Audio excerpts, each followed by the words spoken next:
It's just after 2300 hours on June 5th, 1944 at Pottery Airfield in Devon, England. The air is cold and damp, a thin mist rolling across the tarmac as men of the 506th Parachute Infantry Regiment, 101st Airborne Division, file silently toward the waiting C-47 Dakota aircraft. The engines idle with a low mechanical hum that seems to vibrate through the soles of your boots. The air smells of fuel, canvas, and damp earth, an ordinary scent on an extraordinary night. Dim red lamps mark the path to the aircraft, and every shadow feels heavy with thought. The night is quiet, almost reverent. No one speaks above a whisper.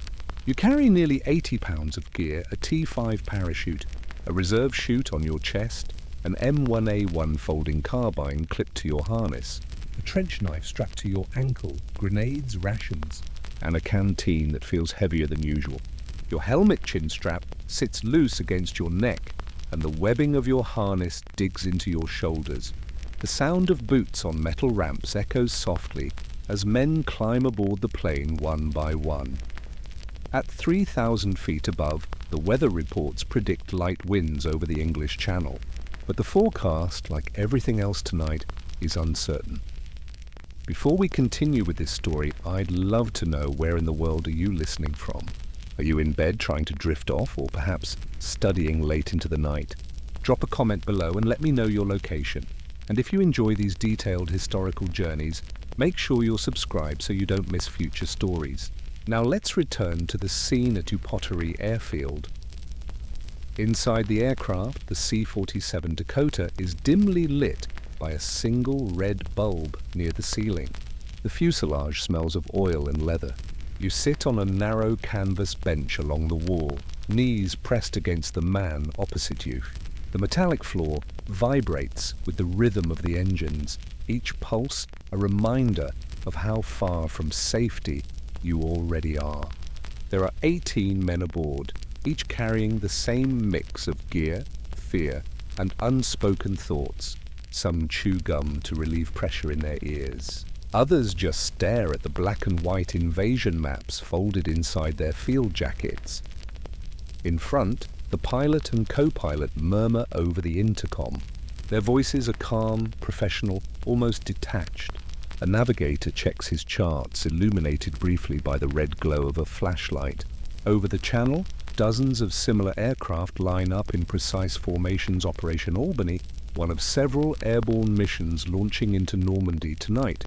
You check your harness again, tugging at the quick release box, making sure the metal fittings are secure. The straps have been tightened so much that your legs feel numb. But comfort isn't part of the mission. A stick of gum is passed down the line. You take a piece, fold it into your mouth and chew slowly, the faint taste of mint cutting through the scent of fuel. The plane begins to roll. It's a slow acceleration at first, a steady gathering of force. Then the nose rises, the vibrations deepen, and suddenly the ground disappears beneath you. The pitch of the engines evens out as the plane climbs into darkness. Through the open door at the rear, the lights of England fade away. Someone crosses himself quietly. Another adjusts his chin strap.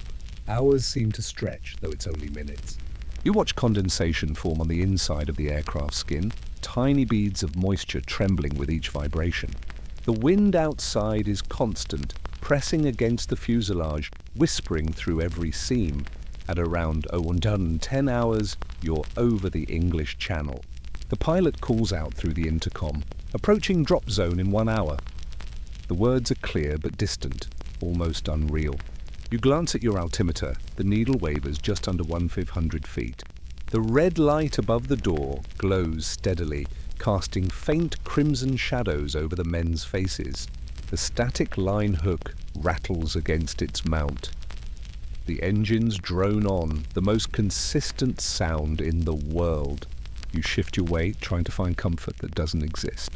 The man next to you, Private First Class Frank Duffy, stares at a photo tucked into his glove, a small image of his wife, folded and creased from months in his pocket. He doesn't speak. He just holds it there until he finally tucks it away again. The crew chief walks down the narrow aisle, shouting above the noise, 10 minutes! He checks each static line, giving a firm tug on every hook. The smell of sweat and oil grows stronger. You pull down your goggles, feeling the elastic bite into your helmet. The air becomes colder as the jump door slides open. A sudden rush of wind filling the cabin with sound and motion. The world outside is complete darkness, broken only by the faint moonlight glinting on the wings of nearby planes. Below, the channel stretches like an endless shadow. The temperature drops sharply around -5 degrees Celsius at altitude. Breath fogs in the air. You can barely hear your own thoughts over the engine's vibration. Someone taps your shoulder. It's the stick leader, checking that everyone is ready. You respond with a thumbs up, mechanical and practiced.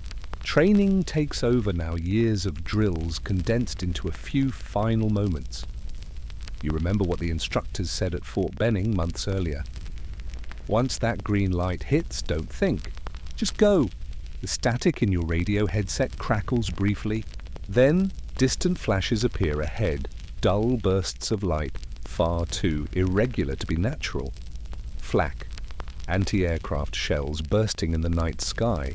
The noise grows louder, and you feel the plane lurch slightly as the pilot banks hard left to avoid a pattern of tracer fire. The red light flickers. Someone curses under their breath. You grip the edge of the door frame, the metal biting into your gloves. The horizon tilts, and you catch a glimpse of another C-47 trailing flame from one wing. It's impossible to know if anyone got out. The aircraft disappears into darkness. For a moment, everything seems to hold still. The engines drone, the air howls, and yet there's a strange stillness inside you, the kind that comes when fear turns into focus. You glance down again at your altimeter. The needle trembles. 200 feet. Close enough. The light above the door flicks from red to amber, 1 minute to go. The crew chief's voice cuts through the din. Stand up! 18 men rise in unison, metal clips clinking, equipment shifting. The static lines stretch out, each man connecting to the overhead cable. You feel the pull of your chute against your harness. The plane bucks again as it hits turbulence. The smell of burning fuel drifts through the cabin. Your knees tremble slightly, though you tell yourself it's just the vibration. The co-pilot's voice comes again, faint but sharp. 30 seconds! Ahead, faint patterns of light mark the coastline of Normandy. It's June 6th now, D-Day. The amber light switches to green. The crew chief shouts, "Go! Go, go!"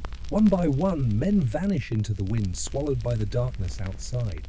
You shuffle forward, feeling the static line tighten in your hand, the rush of air growing louder, colder, faster. The night sky opens up before you, vast, black, infinite. Then it's your turn. You step into the doorway, the wind slamming against your face, your body pulled forward by the weight of everything you carry. The last sound you hear inside the plane is the steady hum of the engine, a mechanical heartbeat fading behind you. Below, the dark landscape of Normandy waits a patchwork of fields, rivers, and enemy territory. You can't see it, but you know it's there, waiting. The green light glows above you.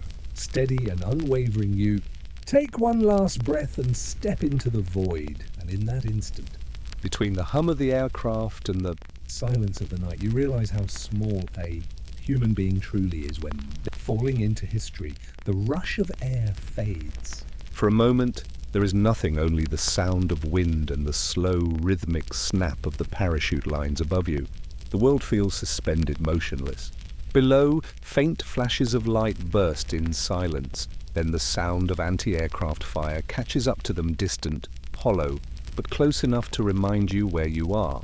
Normandy lies beneath you, patchworked with hedgerows, narrow roads, and small villages sleeping under an occupied sky.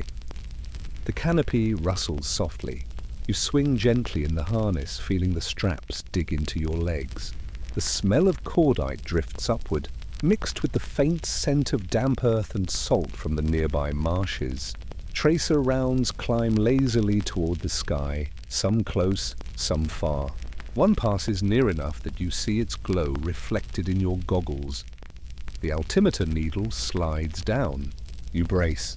The ground rushes up faster than expected. A dark shape becomes a hedgerow. You hit hard, the jolt shooting through your knees and shoulders. The parachute collapses behind you, a soft whisper in the grass. You lie still for a moment, catching your breath. The night is filled with unfamiliar sounds, cows lowing, dogs barking in distant farms, sporadic rifle fire, and the low hum of engines fading eastward. The invasion has begun, but here, in the bocage country of Normandy, it feels almost private. You unclasp your harness, tugging at stiff metal buckles. The chute folds around you like a ghost. You pull your M1A1 carbine close, checking the chamber by touch. The weapon is dry, clean, exactly as you packed it. You crouch, adjusting to the darkness. The sky is pale with drifting clouds, moonlight filtering through enough to reveal outlines, but no color. You were supposed to land near Drop Zone C, close to Vierville, but nothing looks right. The hedgerows form high, tangled walls of brush and earth, dividing the fields into narrow corridors. Somewhere far off, another paratrooper's voice calls a short, sharp chirp. You answer with your cricket, a small metal clicker issued for this exact purpose. One click to call, two to respond. It sounds absurdly quiet in the open air, but moments later, two faint clicks reply. You move toward the sound, keeping low. The field is wet, the soil clinging to your boots. Every step feels deliberate. The shape of a man emerges near a ditch helmet, jump smock, gear hanging awkwardly. You whisper, "Flash." He answers softly, "Thunder." The password for the night, it's Private Mills from another stick. His face is pale in the moonlight, eyes wide. He thinks he saw the church steeple of Sainte Mère-Église to the north, though he isn't sure. His wristwatch shows 02.10. The two of you decide to move that way, following a hedgerow line that might lead toward a road. As you walk, the noise of distant fighting grows a rolling echo of explosions. Small arms fire and the faint whistle of artillery. The air smells of smoke and dust, faint but growing stronger. A farmhouse looms ahead, its windows boarded, one shutter hanging loose. You signal for Mills to stop, crouching low. A single candle flickers through a crack in the boards. Someone is inside. You push the door gently. It creaks. A smell of hay, livestock and wood smoke fills your nose. Inside, an old man sits beside a lantern, hands trembling around a mug. He looks up, startled, then sees the American flag patch on your shoulder and exhales in visible relief. His French comes quickly. Quietly, he's been waiting for this night. The Germans passed through just hours earlier, he says, heading toward Carrington. He points toward a dirt lane outside and sketches a map in the dust with a stick of charcoal. Roads, streams, a church tower. Sainte Mère-Église lies northeast, about 2 kilometers. He hands you a piece of bread, stale but warm. You thank him, though words feel small. Before leaving, you warn him about stray paratroopers who might approach, to use the same cricket signal before opening his door. He nods, and for a brief moment his hand rests on your sleeve, quiet gratitude in the dark. Back outside, the night has deepened. Mills adjusts his pack, muttering about the weight. You check your compass azimuth northeast, aligning it to the dim sliver of moon. The path follows the hedgerows, the walls sometimes higher than your head, forcing you to move single file. The air is still. Every sound seems amplified: the rustle of fabric, the soft clink of gear, the crunch of damp soil. A flare bursts overhead, white light flooding the fields, sharp shadows cutting across the hedges. Both of you freeze, pressed against the bank. The light fades, leaving the world darker than before. Somewhere ahead, a burst of machine gun fire rattles, then silence. Time stretches. You check your watch. 030, the invasion fleet must already be unloading on the beaches by now. But here, in this maze of fields, you are small fragments of a much larger plan. Somewhere, other sticks are scattered too, each meant to seize bridges, road junctions, causeways. The precision of maps has dissolved into confusion. Another chirp of a cricket nearby. You answer once, then twice.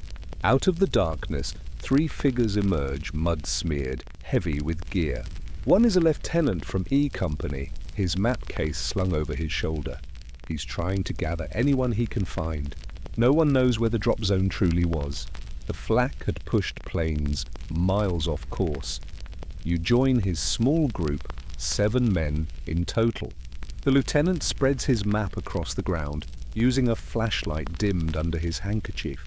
The paper is damp, edges torn.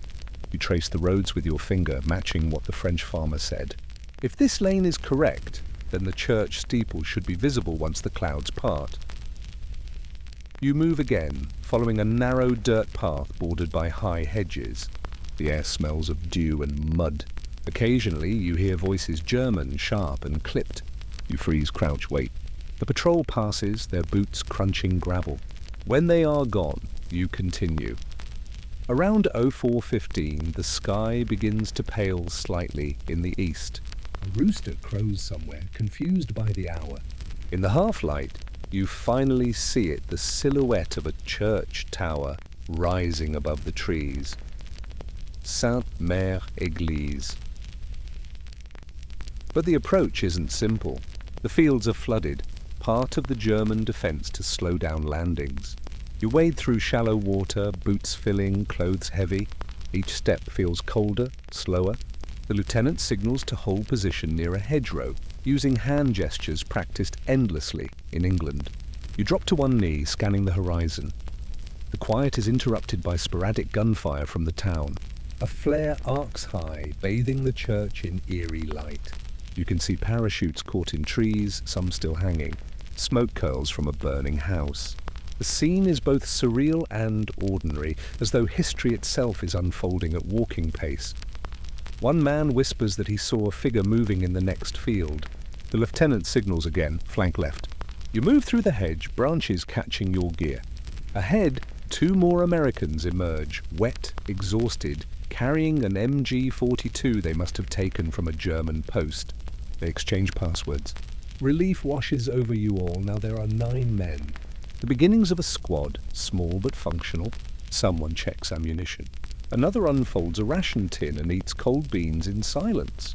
There's no time for rest, but everyone knows the importance of gathering before daylight. The lieutenant kneels again over his map. Once we reach the causeways, he whispers, we'll cut the phone lines and block the road to Carentan. It's not the mission as written, but it's close enough. Improvisation will have to do.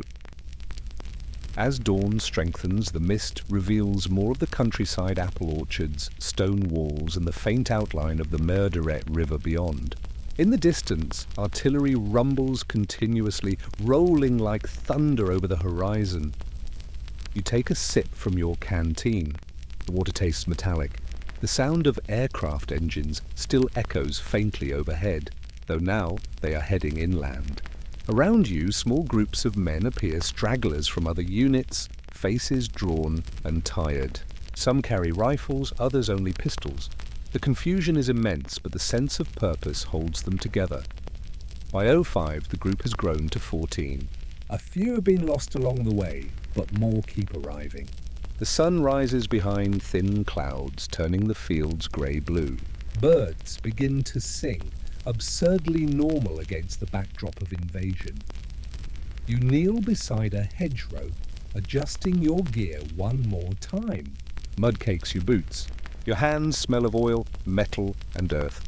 You can hear distant shouting from Sainte-Mère Église, the sound of church bells, perhaps struck by debris or shrapnel. No one speaks. The lieutenant looks toward the town, then back at the group. His voice is low, steady. We move at first light. You check your watch again. 5 to 15. The day has begun. The first day of the invasion. Around you, the paratroopers shift their weight, checking magazines, adjusting straps, saying nothing. Each man carries not just his gear, but the quiet knowledge that this is only the beginning. As the sun breaks fully over the hedgerows, the group moves out toward the causeways, the wet grass glinting faintly under the new light. Behind them, fields still littered with parachutes ripple gently in the morning wind, a scattered, silent testimony to the chaos of the night. And, somewhere, beyond those hedges and flooded fields, lies their first objective, Sainte-Mère-Église. The first light of June 6th spreads slowly over the fields of Normandy. Mist clings to the grass, and the air is heavy with moisture and smoke. The men of the 101st Airborne, scattered and weary, crouch behind hedgerows near the flooded lowlands west of Sainte-Mère-Église. Their faces are grey with fatigue and streaked with mud. For most of them, it's been nearly 24 hours since they last rested. The hedgerows are taller than a man, built from centuries of soil and roots, their surfaces slick from the night's dew. The fields between them are patchworked with standing water. The Germans had flooded the Meurderay River Valley, turning much of the terrain into shallow marshland to hinder paratroopers and gliders. Movement is slow and exhausting. Every step sinks into the mud with a soft, reluctant sound. The small group, no more than 14 men, moves east toward the causeways, the narrow roads raised slightly above the waterlogged fields. These are vital parts. If the 4th Infantry Division is to push inland from Utah Beach, the causeways must remain open. The paratroopers' orders are simple in writing but impossible in practice. Secure the routes. Cut German communications and hold until relieved. The lieutenant leads from the front, map folded in one hand, compass dangling from his neck. His voice is a whisper. Stay low. Watch the hedges. Germans use them too. You move carefully behind him, carbine raised, scanning the gaps where the foliage breaks. Every rustle could be the wind or something else. The smell of wet earth mixes with that of cordite from distant fighting.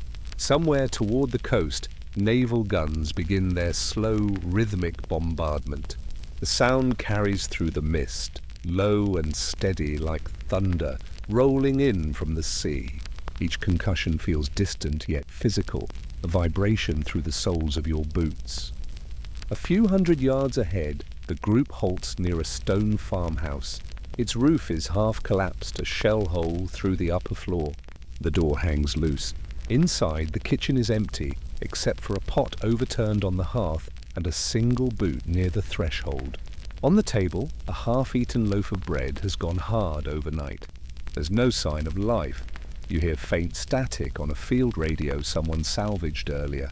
It's mostly noise, occasional bursts of unintelligible speech, but once in a while a clear voice filters through.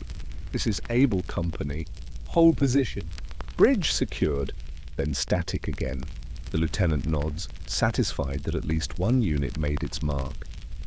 He orders a short rest. Men slump against the walls or slide down into the mud beside the hedge. One removes his helmet and rubs at his temples. Another lights a cigarette with shaking hands, shielding the glow beneath his sleeve.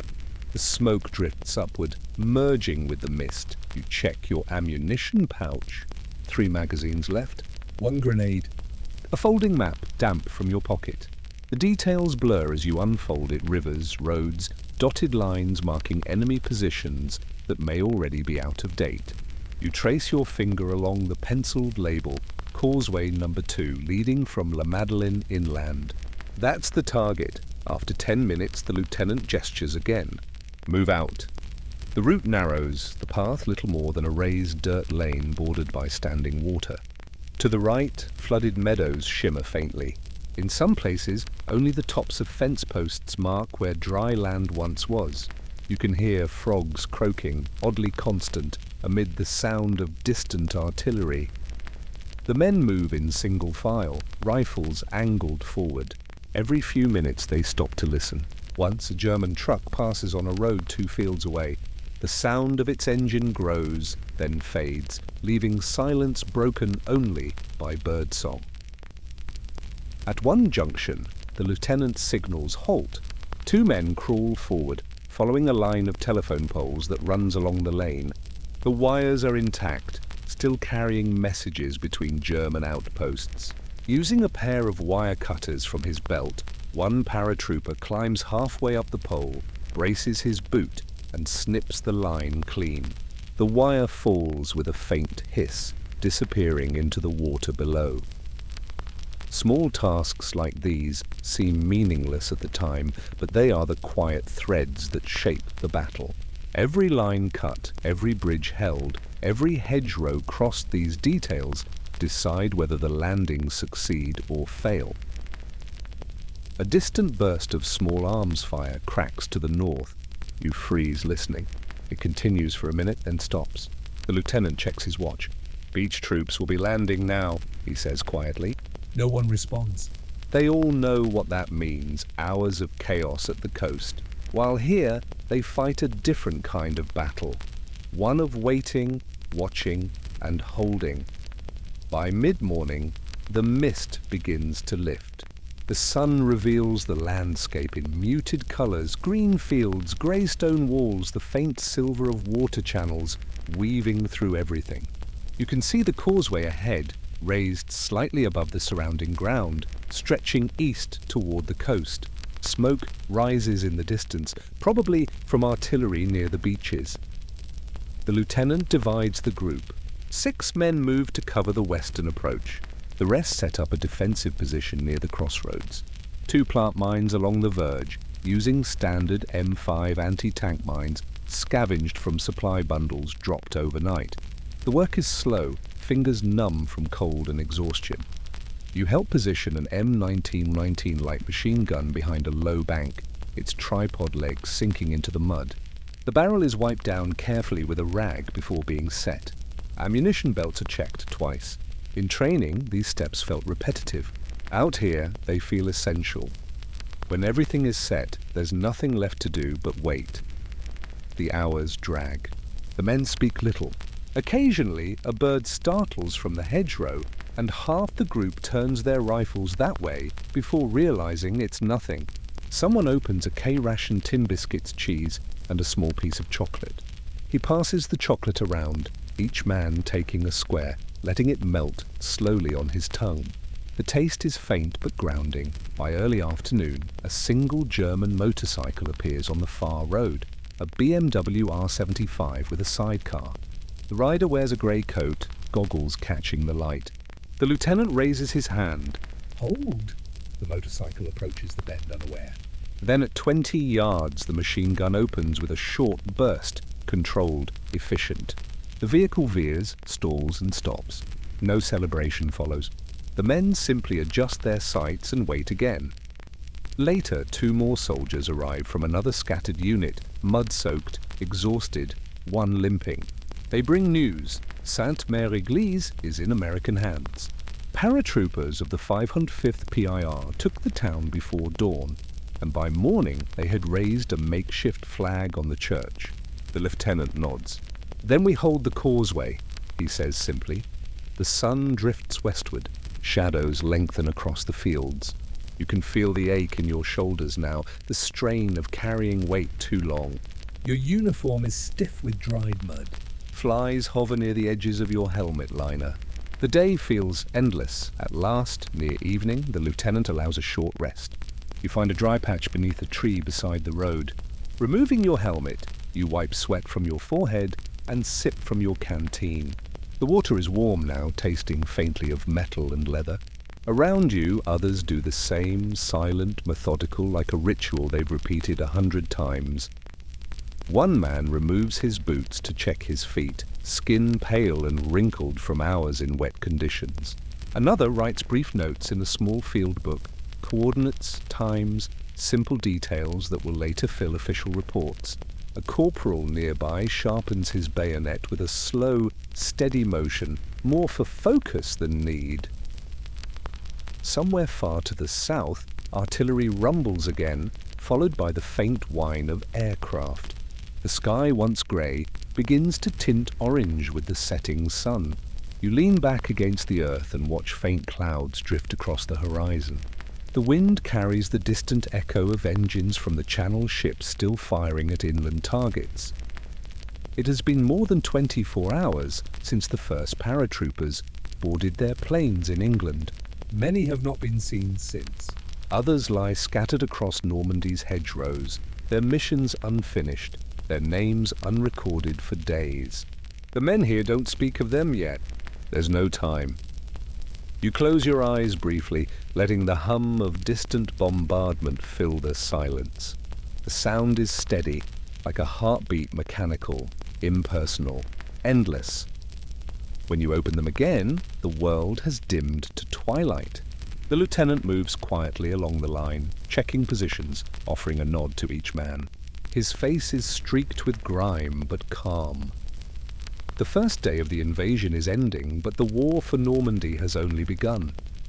You settle deeper into the mud, rifle across your chest, eyes heavy. Somewhere beyond the hedgerows, ships still fire, planes still drone, and history continues to unfold just out of sight. You close your eyes again, listening to the low rhythm of artillery far to the north. The sound is distant, steady, almost hypnotic. The longest day has only just begun. It's the winter of 1942, and you're standing just outside the gates of Bletchley Park, a quiet Victorian estate hidden among the fields of Buckinghamshire, England. The air is cold and smells faintly of coal smoke from the nearby cottages. Around you, the world is silent, except for the distant rumble of a train on the Oxford line and the rhythmic ticking of your own pocket watch. The mansion ahead looks ordinary ivy climbing its brick walls, frost glinting faintly on the windows. But inside, behind blackout curtains and barbed wire, the most secret war in Europe is being fought with pencils, machines, and mines. You show your pass to the sentry. He checks your photograph, initials the card, and waves you through. There's no salute, no fanfare, just a nod, and the reminder. Remember the Official Secrets Act. You've heard it every day since you arrived, and it echoes like a mantra. Tell no one what you do here, not your parents, not your friends, not even your fellow workers in other huts. You are part of something vast and unseen, a machine built entirely from silence. The door to Hut 8 sticks slightly before it opens. Inside, the air is warm and dry, tinged with the smell of hot metal and cigarette smoke. Rows of desks fill the small wooden room, each one cluttered with paper strips, pencils, and mechanical notepads. Along one wall, the great Bombay machines whir softly, their rotors spinning in precise rhythm. The sound is constant part hum, part rattle, punctuated by the occasional clunk when a sequence completes. You hang your coat on a nail and sit down at your station. The desk lamp casts a small pool of light on your work area. You glance at the clock, 22 hours. Another night shift. The code-breaking effort runs 24 hours a day, divided into 3 shifts, each lasting 8 hours. You've long since lost track of which day is which. The task before you is as simple as it is endless. Reduce chaos into pattern. Sheets of intercepted German naval Enigma traffic arrive hourly, typed out from radio intercept stations across Britain. Each message is a line of gibberish random letters, meaningless unless the correct machine settings are known. Across from you, Alan Turing, the mathematician from Cambridge, stands bent over a chalkboard. His jacket is wrinkled, his hair dishevelled, his focus absolute. He's sketching out the logic of rotor patterns and plugboard connections, muttering under his breath. Every few minutes he pauses to sip cold tea and stare into nothing, as if waiting for the idea to arrange itself. He's not an officer, nor does he command by rank, yet everyone in Hut 8 listens when he speaks. The noise of the bombs fills the hut, steady, mechanical, hypnotic. Each one is the size of a wardrobe, painted black and fitted with a grid of rotating drums. Inside, electrical circuits test thousands of possible Enigma settings every minute. The air smells faintly of hot wiring and machine oil. Operators, mostly young women from the Women's Royal Naval Service, move between the machines, recording partial matches and adjusting dials with practiced precision. At your desk, you begin with yesterday's intercepts, scanning for cribs, known or guessed phrases that might reveal an entry point into the code. Common phrases include Wetter vor Hersage, weather report, or Heil Hitler. When you find one, you mark it carefully and pass it along to the next stage. It's repetitive work, but every correct assumption saves hours of machine time. A kettle whistles somewhere in the corner. Someone pours tea into chipped mugs. Sugar is rationed, so most of you drink it plain. The room hums with quiet concentration, the soft click of typewriter keys, the flutter of paper, the rhythmic tick of the wall clock. Occasionally, a motorcycle engine growls outside, delivering a new batch of intercepts from Knockholt or Scarborough. The messenger never stays long. You think about the people whose messages you're intercepting. Somewhere across the channel, a Kriegsmarine radio man is transmitting these strings of letters from a cold submarine in the Atlantic. He, too, follows routine encoding with precision, unaware that here, in this wooden hut in England, dozens of analysts are already dismantling his secrecy piece by piece. The night passes slowly. The temperature inside the hut rises as the machines run hotter. Someone opens a window for air, and cold fog drifts in, mixing with the smell of dust and electricity. You rub your eyes. Fatigue comes in waves, sharp, then dull. Coffee helps, but only briefly. Most of you live on caffeine and adrenaline. Some sleep in small quarters nearby, others in billet houses scattered around the town. The beds are narrow, the blankets thin, but sleep comes quickly when it does. At midnight, Turing gathers a few analysts near the chalkboard. He's found something odd in the pattern of a repeated cipher group, 3 identical letters in succession, a rare occurrence in Enigma traffic. It might be operator error, or it might be the key to today's settings. He outlines the logic in sparse chalk strokes, equations overlapping like constellations. You copy them mechanically, not fully understanding, but knowing they matter. When he's done, he simply nods and returns to his desk. That's how most discoveries here happen, not with celebration, but with quiet continuation. Someone notes the change in the shift log. The bombs keep turning. Outside, the night deepens. The blackout curtains flutter slightly in the draft. From the nearby mansion, you can hear other huts at work, typing, low voices, the occasional slam of a door. Hut 6 handles Army and Air Force ciphers. Hut 4 deals with translation and intelligence reports. Each knows little of what the others do. The separation is deliberate.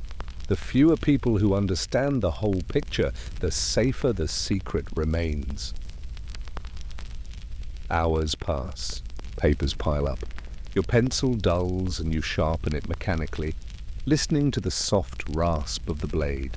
Somewhere behind you, a bomb stops with a clack and a faint bell tone. An operator walks over, checks the printout, and calls quietly for a verifier. You don't look up. You know that most leads are false. But sometimes, rarely, one is not. At 03:15, someone brings in a tray of tea and biscuits. You take one plain, dry but warm. The simple act of eating feels grounding. Around you, others sip their tea in silence. You notice the stains on their sleeves, the smudges of graphite on their fingers. No one complains.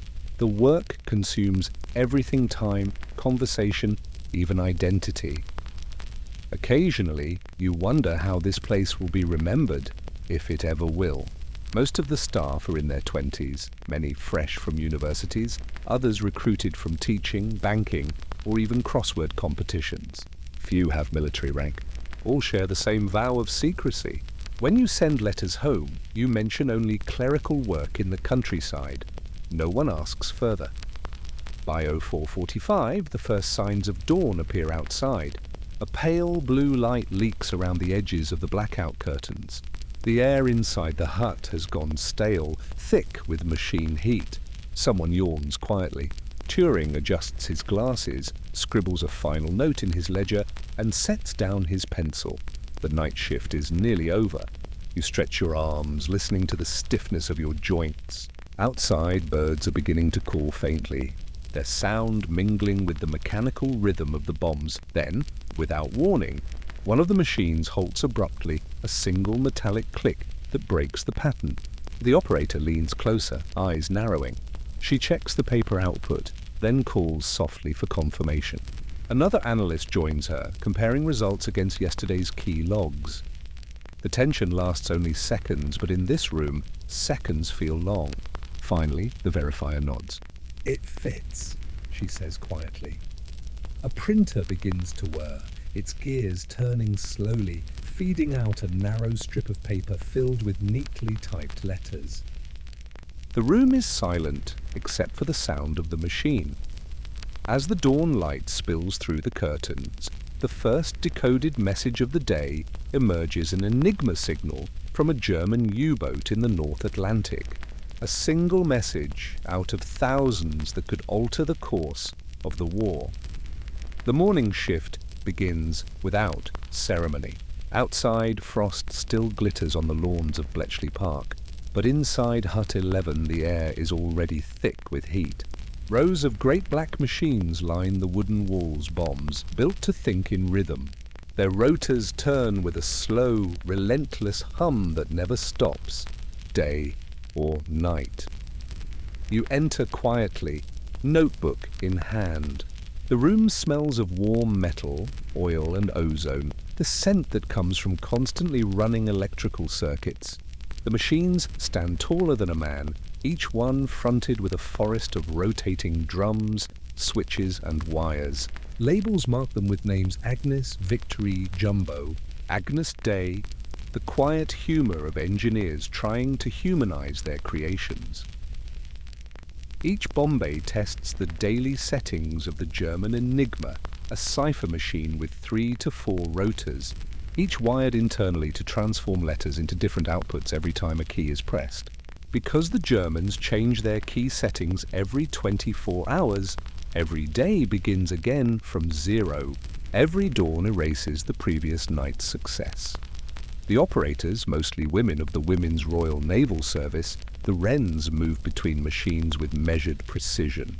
Their uniforms are crisp, sleeves rolled back. They check dials, record numbers, and adjust plugs according to the sheets pinned beside each bomb. The sound is constant, hundreds of tiny clicks as the rotors spin, a low electric hum beneath it all, punctuated by the occasional metallic clang of a relay engaging. You stand near one of the machines, notebook open, eyes half focused on the rotating drums. Each Bombay has 108 rotors arranged in rows of 3 across a long panel. Each rotor represents a possible position of the Enigma's own rotors. As they spin, the bomb simulates thousands of combinations every minute, searching for a setting that will make a logical pattern and alignment between coded text and a probable plain phrase, a crib. The machines don't reason. They test, discard, and move on. Their intelligence is in their repetition. The heat inside the hut grows quickly. Fans whir softly, pushing stale air from one corner to another. The wooden floor vibrates faintly from the weight of motion. You can feel it through your shoes, a subtle, rhythmic pulse like a mechanical heartbeat. The temperature here can reach over 30 degrees Celsius even in winter, forcing operators to work in shirt sleeves. You take a seat at a narrow desk near the wall. On it lies a clipboard with a printed form, columns for time, machine number, and test status. Every 15 minutes you mark the progress of each Bombay, noting any anomalies, slow rotations, relay misfires, or electrical fluctuations. It's administrative work, repetitive but essential. A single recording error can erase hours of machine time. The hours begin to blend. The sound of the bombs forms a hypnotic rhythm. Whir, click, whir, click, like rain on metal. Some operators hum softly to the pattern. Others count rotations under their breath. There's no conversation here, only the sound of mechanical thought. At the far end of the hut, an engineer named Harold Keane removes a back panel from one of the machines. Inside, hundreds of wires run in careful bundles. He wipes a smear of grease from a contact point and replaces a worn fuse. The smell of hot dust rises briefly, then fades. These machines are temperamental. They require constant care. You glance at the clock above the doorway, 09:47 hours. Outside, somewhere beyond the walls, the war continues in real time. Convoys crossing the Atlantic, U-boats diving, pilots scanning the channel. Here, time is measured differently in cycles, not minutes. Each Bombay rotation represents thousands of human lives at sea, each pause a decision point. A kettle whistles faintly in the adjacent hut. Someone brings tea, served in metal mugs. The liquid tastes faintly of tin, but it's warm. You drink while watching the machines turn, the reflection of the rotors flickering in the metal surface of the mug. The repetition has a strange effect. After hours, it feels as though the machines are breathing, each rotation an inhale, each relay a heartbeat. Fatigue creeps quietly. Your eyes blur as you read the small notations on the forms. Every operator keeps count differently. Some mark every 1,000 cycles, others draw small crosses after each quarter hour. Accuracy is everything. If a result seems even slightly inconsistent, the entire test must be run again from the beginning. At 10:30, one of the machines shudders briefly. A faint metallic squeal pierces the hum. Two wrens hurry over, hands moving automatically.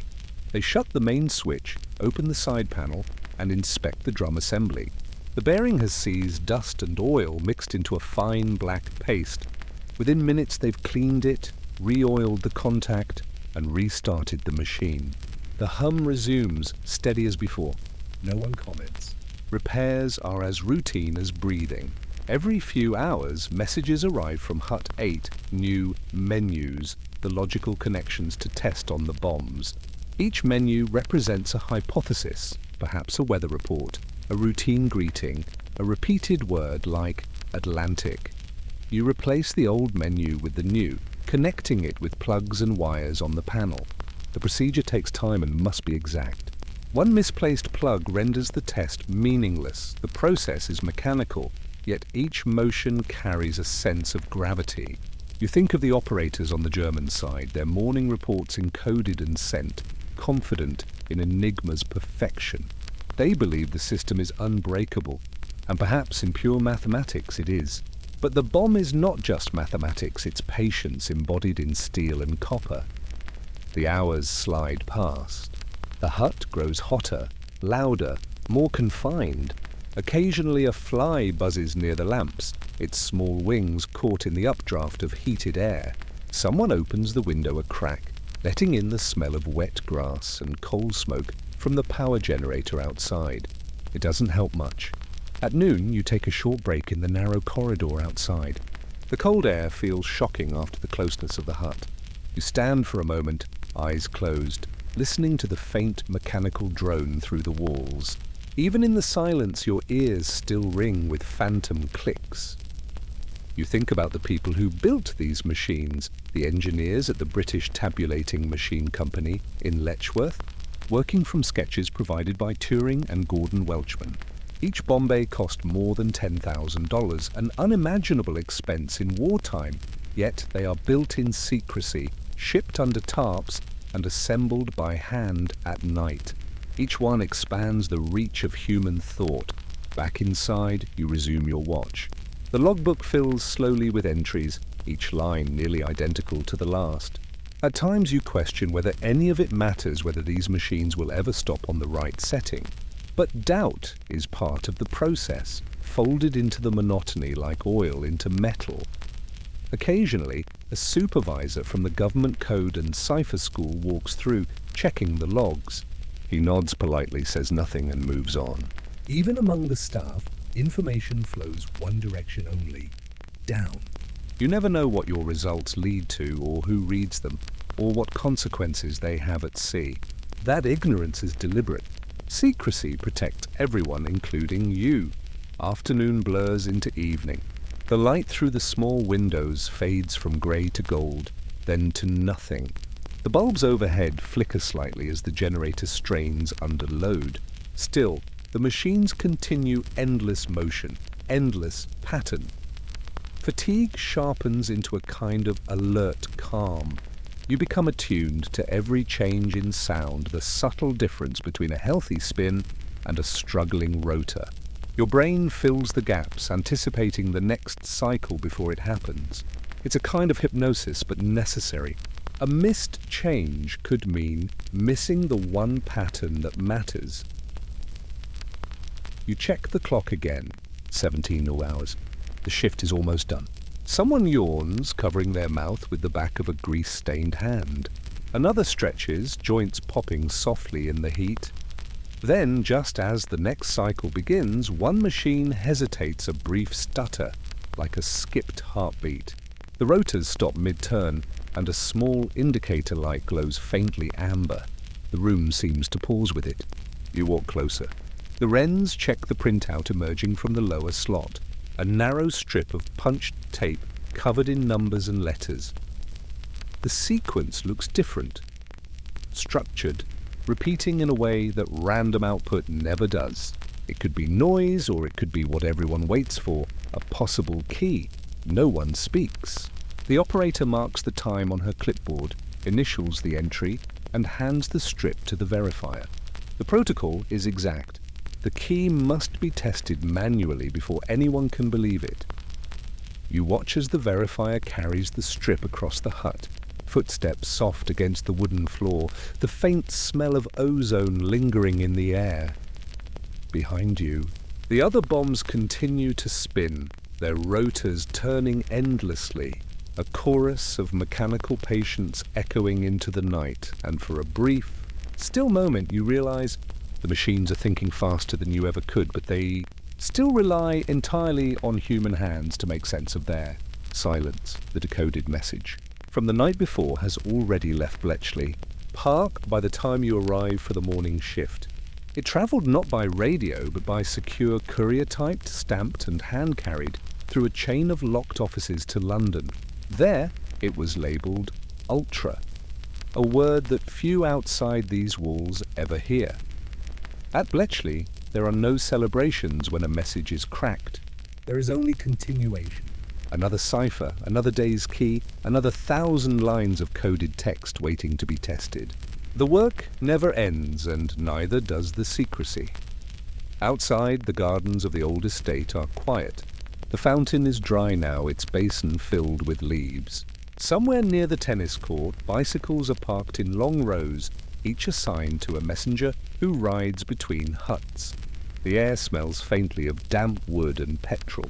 It could be any countryside office except for the armed guards at every gate and the constant low hum of generators that power the machines.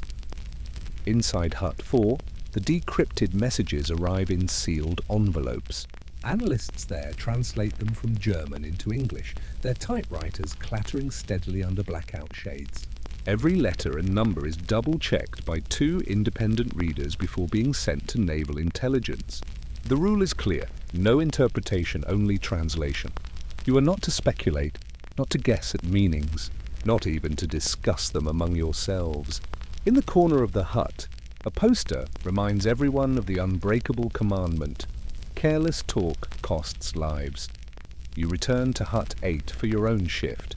The same faces, the same dim light, the same smell of paper and tea. Alan Turing passes by, offering a small nod. He rarely speaks except to explain a formula or correct a calculation. When he does, his voice is quiet and deliberate, as though the words themselves have to fight their way out of abstraction. At your desk, you file yesterday's logs, rows of numbers, crib assumptions, and partial decrypts. You know that somewhere these fragments are changing naval orders, redirecting convoys, saving lives. But here, it feels detached, theoretical, like watching ripples on a map. The operators joke that their victories are invisible by design. If the enemy never realizes their code is broken, it means you've done your job perfectly. You think about how different that is from the rest of the war. There are no medals here, no uniforms with ribbons, no frontline photographs. The workers of Bletchley Park go home each night to billets and boarding houses, often sharing rooms with civilians who have no idea what they do. At mealtimes, conversation is careful. You talk about the weather, the rationing, the latest BBC radio play. You do not mention rotors, ciphers, or machine settings. You do not ask what others are working on.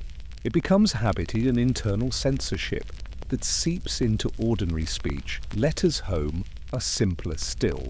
You write about the quiet countryside, about how long the shifts are, how the food is plain but filling. You never mention the endless hum of the bombs or the feeling of watching a pattern emerge from chaos. You end the letter with, "All well here, hope the same with you." And that is the most truth you are allowed to send. In the evenings, some of the staff gather in the mansion's main hall. There's a piano there, slightly out of tune. Someone plays softly, Brahms, sometimes Elgar. The sound drifts through the corridors, mixing with the faint ticking of the hall clock. For a moment, the place feels almost peaceful, almost ordinary. Then someone checks their watch, remembers the next shift, and the spell breaks.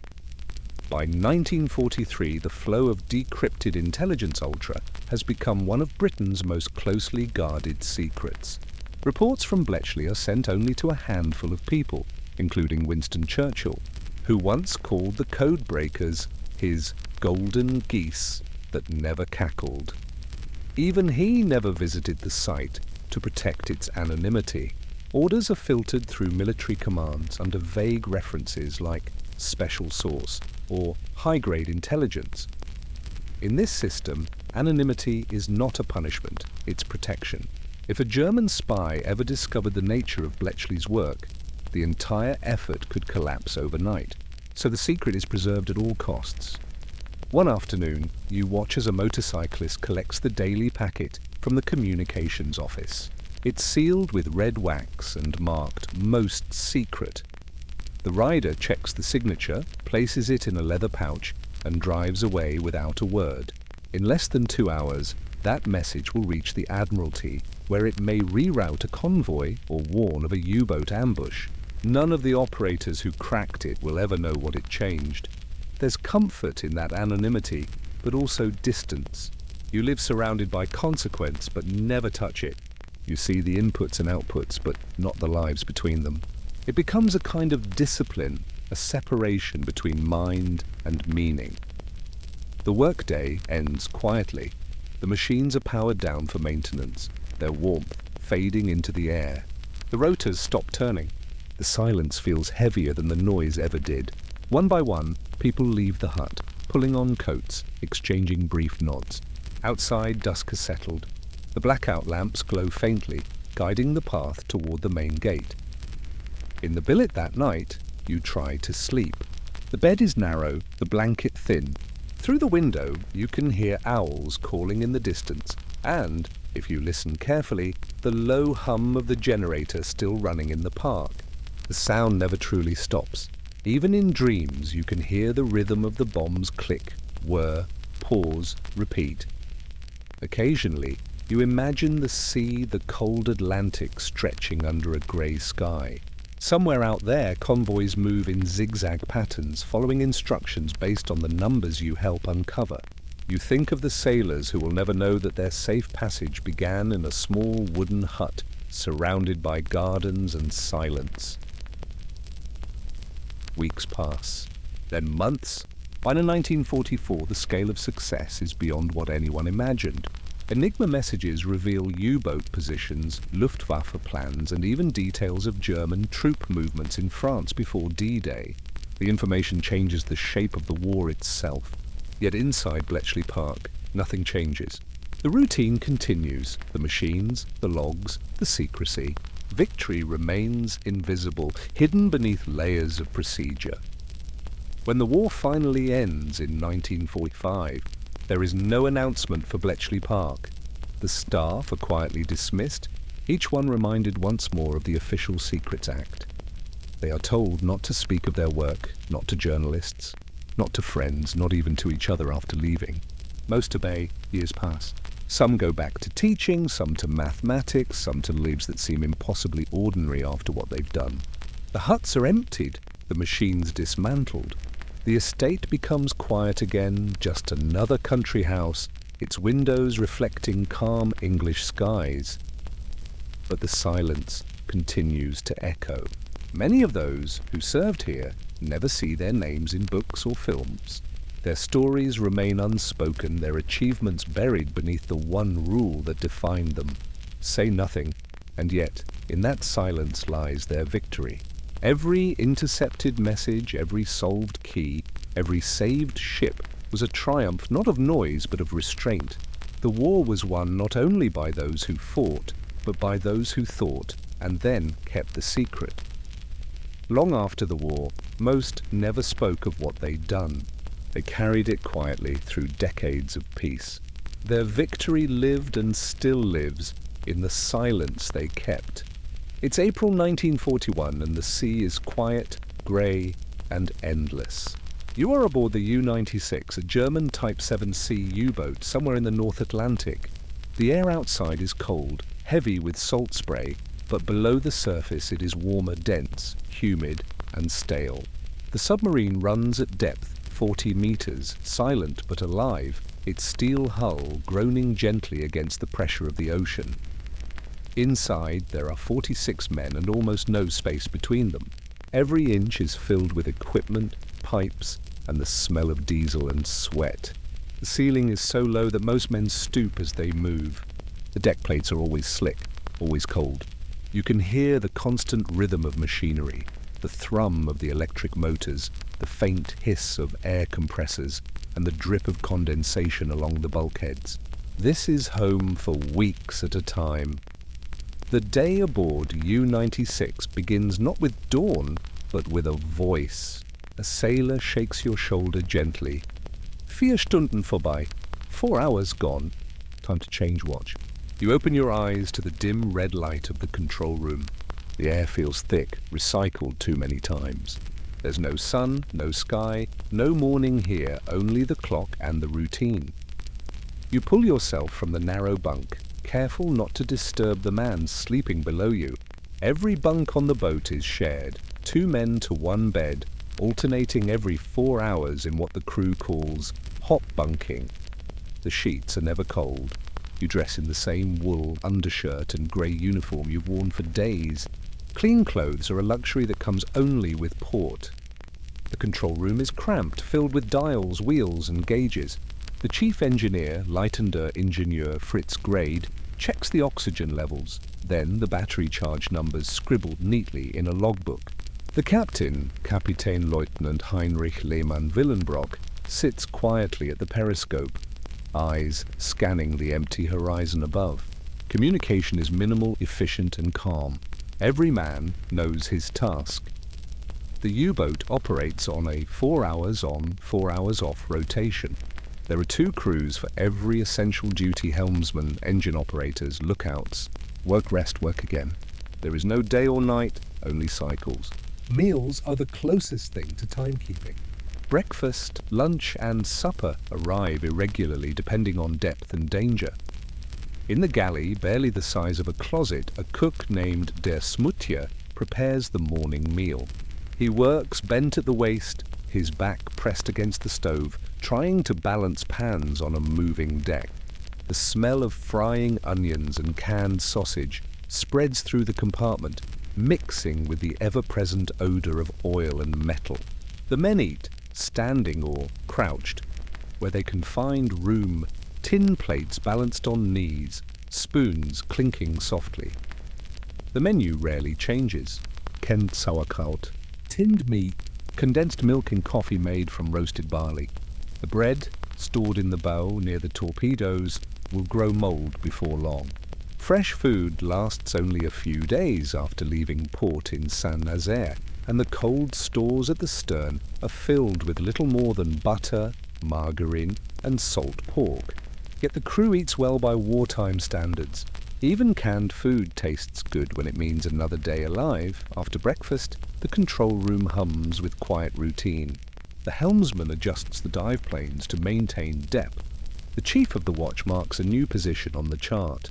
The navigator checks the gyro compass, its slow spin a reminder that the world outside is still turning. Condensation drips steadily from the pipes overhead. Men wipe it away with rags, though it will return in minutes. Moisture is constant. It creeps into everything. The air smells faintly of diesel fuel from the last surface run, though the engines are silent now. Power comes from batteries' massive lead-acid units stored below the deck. They must be conserved carefully. Every few hours, the captain orders a routine check.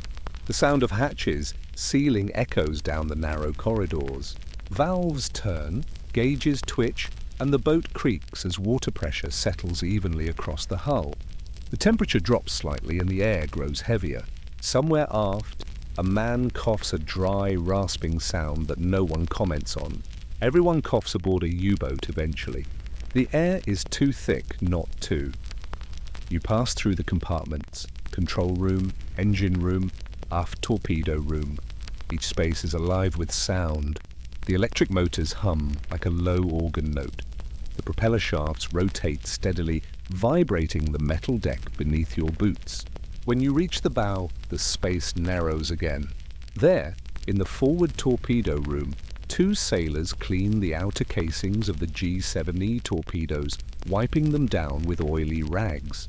Above them, bunks are hung between the torpedo tubes, men sleeping inches from explosives. In port, this would seem dangerous. Out here, it's simply practical. At 1200 hours, the order comes. Prepare to surface. The captain wants to recharge the batteries. Diesel engines can only run when the boat is above water, using fresh air. The men move automatically. Valves open. The ballast tanks begin to vent. The U-boat rises slowly, pressure easing with a soft sigh that you can feel more than hear. Then a faint change in the soundscape wind. Real air, cool and dry, rushing down the open hatch as the conning tower breaks the surface.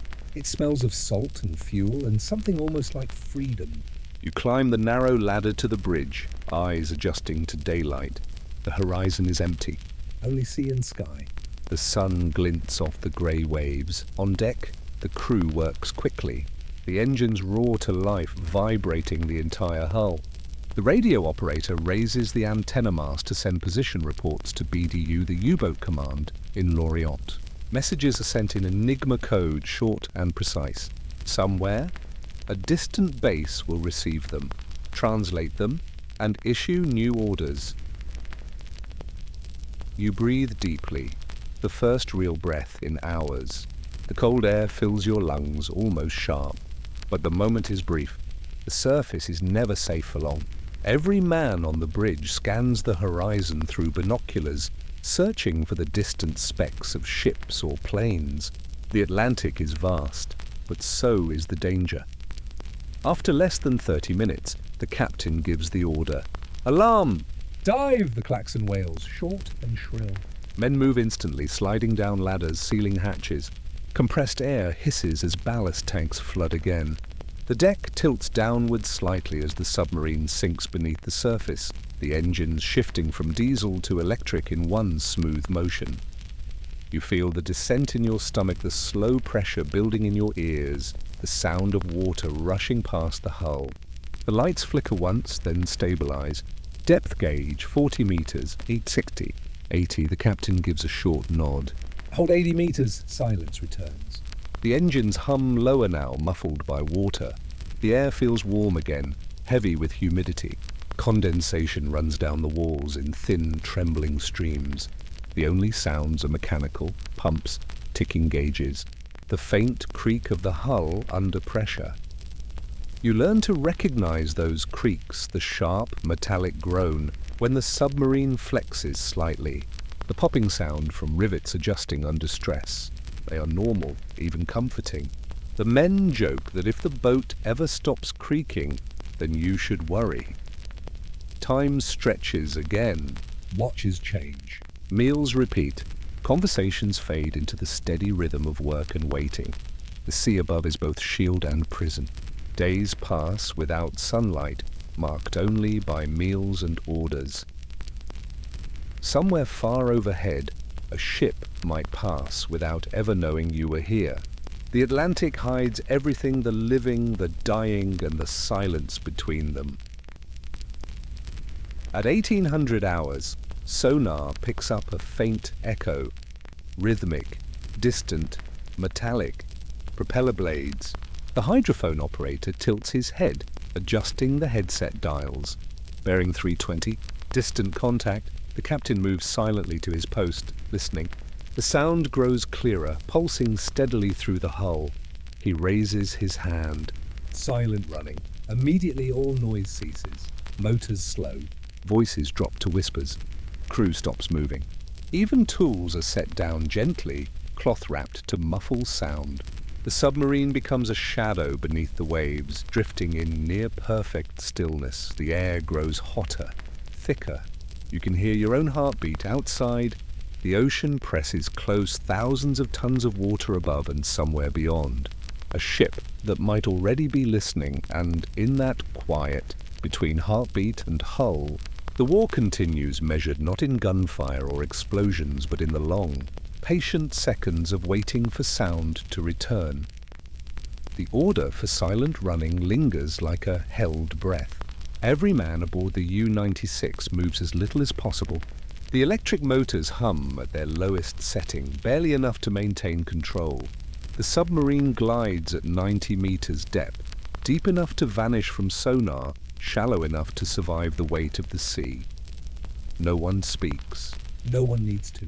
The crew has learned to communicate through small gestures, nods, hand signals, raised eyebrows.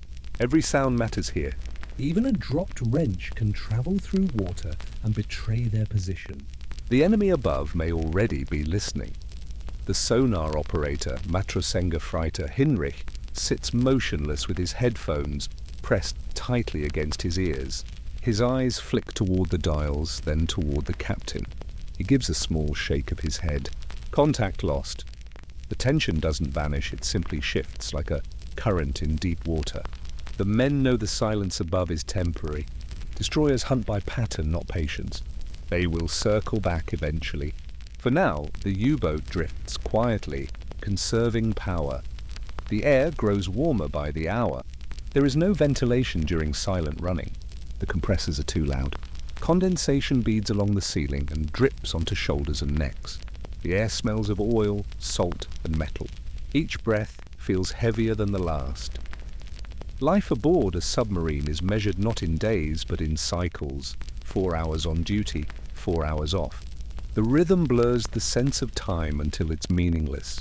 You wake, you work, you sleep, all in the same narrow stretch of steel. You check the depth gauge again, 92 meters. The needle quivers slightly, alive with the motion of the sea. A few centimeters of change can mean everything. The helmsman adjusts the trim tanks with small, precise movements of the wheel. A hiss of air escapes from the valves, then stillness again. In the battery room, 2 mechanics crawl between metal casings the size of coffins. Each battery cell weighs nearly a ton and holds the energy that keeps the submarine alive. The chief engineer calls out numbers over a whisper, voltage readings, temperature, gas build-up levels. The lead-acid batteries release hydrogen gas as they discharge. Too much, and a single spark could ignite an explosion. The air inside the hull is constantly monitored. A gauge near the control room measures carbon dioxide concentration. Another measures oxygen. When the CO2 rises too high, sailors deploy chemical scrubbers metal canisters filled with soda lime powder that absorb carbon dioxide. The powder smells bitter, faintly alkaline. It burns the nose and throat when disturbed, but it keeps the crew breathing. One sailor, his face pale from exhaustion, wipes sweat from his brow with a dirty sleeve. The heat near the battery compartments can reach 40 degrees Celsius, the air stagnant and damp. There is no wind here, no relief, only endurance. Meals come irregularly. The cook, sweating in his tiny galley, heats canned meat and potatoes on a swaying stove. The smell fills the boat, clinging to every surface. Men eat quickly, silently, standing in line along the passageway. Conversation is minimal. The sound of chewing feels loud. Food is practical fuel for endurance. Between shifts, some men try to sleep. The bunks are damp, narrow, and smell faintly of diesel. Others sit in the mess area, playing cards on a small table bolted to the floor. The cards are soft from use, the edges greasy. One man sketches on the back of an envelope a crude outline of a coastline, perhaps Norway, perhaps home.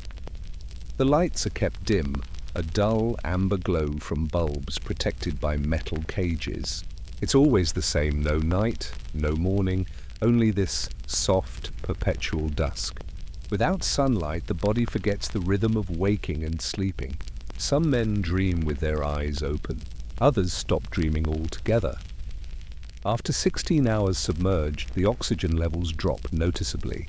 Breathing feels heavier. The smell of the sea mixes with something sour human breath, sweat, oil and rust. The chief engineer runs his finger along a metal valve, checking for condensation. If the hull temperature drops too low, it means the boat is losing heat faster than the air can circulate. He notes it in his log without comment. At 2300 hours, the captain allows the engines to restart. The risk of detection has lessened. The destroyers have likely moved on. The diesel engines roar to life, shaking the entire hull. Fresh air is drawn down through the intake and the stale atmosphere is pushed out. For the first time in hours, the crew takes deep breaths. The noise is deafening but liberating. Men line up near the open hatch to gulp the cold night air. Some close their eyes, faces tilted upward as if toward the stars they cannot see. A few minutes later, the engines are throttled down again and the hatch is sealed. The smell of the ocean lingers for only a moment before being swallowed by metal and machine oil. Maintenance follows. In the engine room, sailors check the crankshafts and wipe grease from the pistons. The space is tight, barely enough room to stand upright. The machinery clatters, steady and monotonous. A fine mist of oil coats the walls. Every lever, every bolt must be inspected daily. A single failure could mean flooding or worse. When the shift changes again, the men gather for a drill. The captain believes in routine, even during calm periods. The alarm bell rings a single metallic tone and the crew springs to their stations. Valves turn, doors seal, and the submarine tilts slightly forward as ballast tanks fill. The men perform the actions automatically, their movements synchronized through repetition. After 10 minutes, the captain pulls off the drill. He gives a brief nod, no praise, no speech. He doesn't need to say anything. Every man knows that discipline is survival. By the next watch, fatigue settles deep. Eyes redden. Voices grow hoarse. The psychological strain of confinement seeps into everything. You notice it in the smallest gestures, a hand that trembles when turning a valve, a laugh that comes too quickly, a sudden silence after a joke. Yet there is no open complaint. The crew accepts it as part of the sea. Sometimes, during the quietest moments, you can hear the ocean pressing against the hull, a deep, constant sound like breathing. The metal creaks softly as the pressure shifts. It is both comforting and terrifying.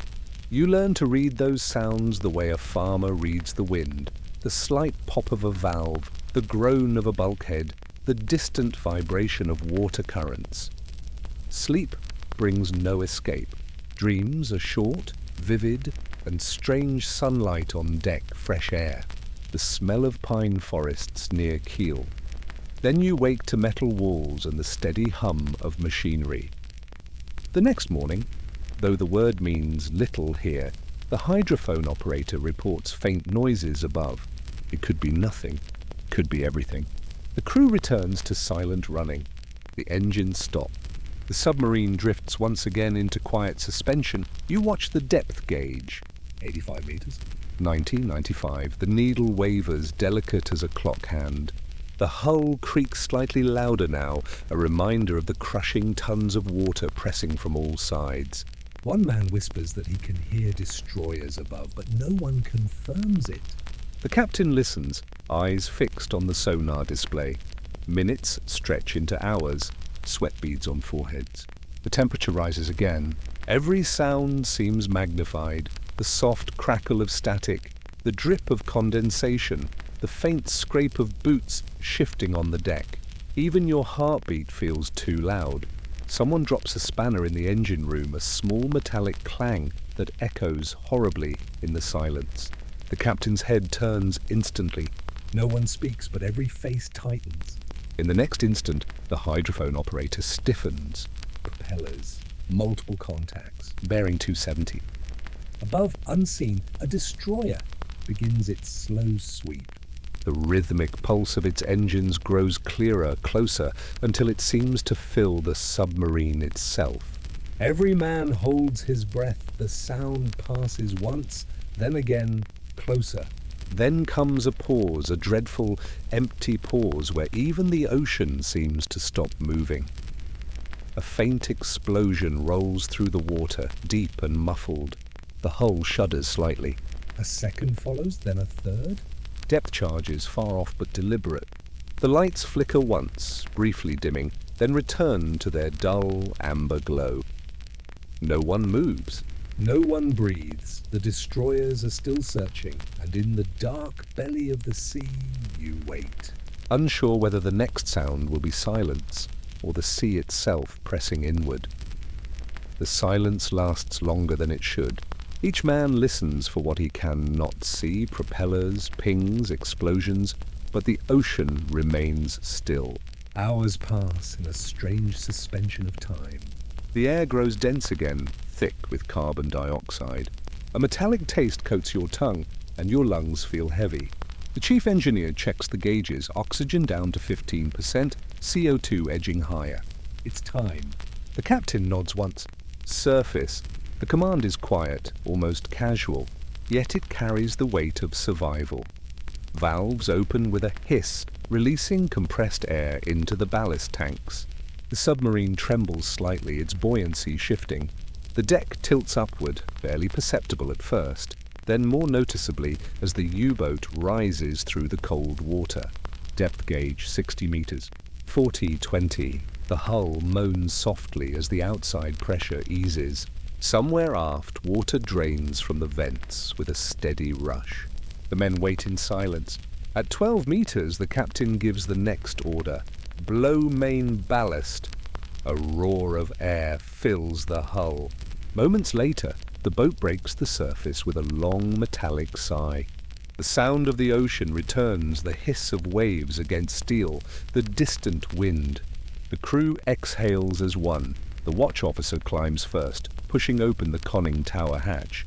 Cold night air floods in, sweeping through the compartments like an invisible tide. It's shocking, pure, dry, and cold enough to sting. The men below close their eyes, breathing deeply. After days submerged, the simple act of inhaling fresh air feels unreal, almost painful. One by one, the watch crew ascends the ladder. The sky above is black and vast, filled with stars so clear they seem close enough to touch. The moonlight glints on the wet metal of the hull, turning it silver. The North Atlantic stretches in every direction, empty, silent, eternal. You climb up, your hands gripping the cold rungs of the ladder. When your head emerges through the hatch, the wind strikes like a physical force. It smells of salt, oil, and distance. You inhale, and it feels like the first real breath of your life. The bridge is small, barely enough room for 4 men. The lookout scans the horizon through binoculars, eyes straining against the dim light. The sea is calm, the swells long and gentle. Somewhere far to the west, lightning flickers along the edge of a cloud bank. The captain joins you, his coat buttoned high, his cap pulled low. He stands motionless for a moment, listening. Then he says softly, "All clear." Engines to diesel, below deck, the sound changes instantly. The electric hum gives way to the deep growl of the diesel engines. The vibrations run through the hull, steady and familiar. The batteries will recharge now, drawing power from the engines that only work above the waves. For the next few hours, the submarine will breathe again. The navigation officer opens his case and removes a sextant, a precision instrument with brass fittings that gleam faintly in the moonlight. He positions it carefully, measuring the angle of a star above the horizon. The numbers go into his log, corrected for latitude and drift. No radar, no GPS, no electronic maps, only starlight, mathematics, and discipline. Below, the radio operator sits at his station, headphones pressed tight. He listens for coded signals from BDU, the U-boat command in France. The messages come in bursts of static, indecipherable to all but the machine beside him. He transcribes each letter group on a narrow strip of paper, then encrypts his own report for transmission: position, course, battery status, torpedo count, fuel remaining. It's routine, precise, unremarkable, yet every message ties this isolated vessel to the larger machinery of war.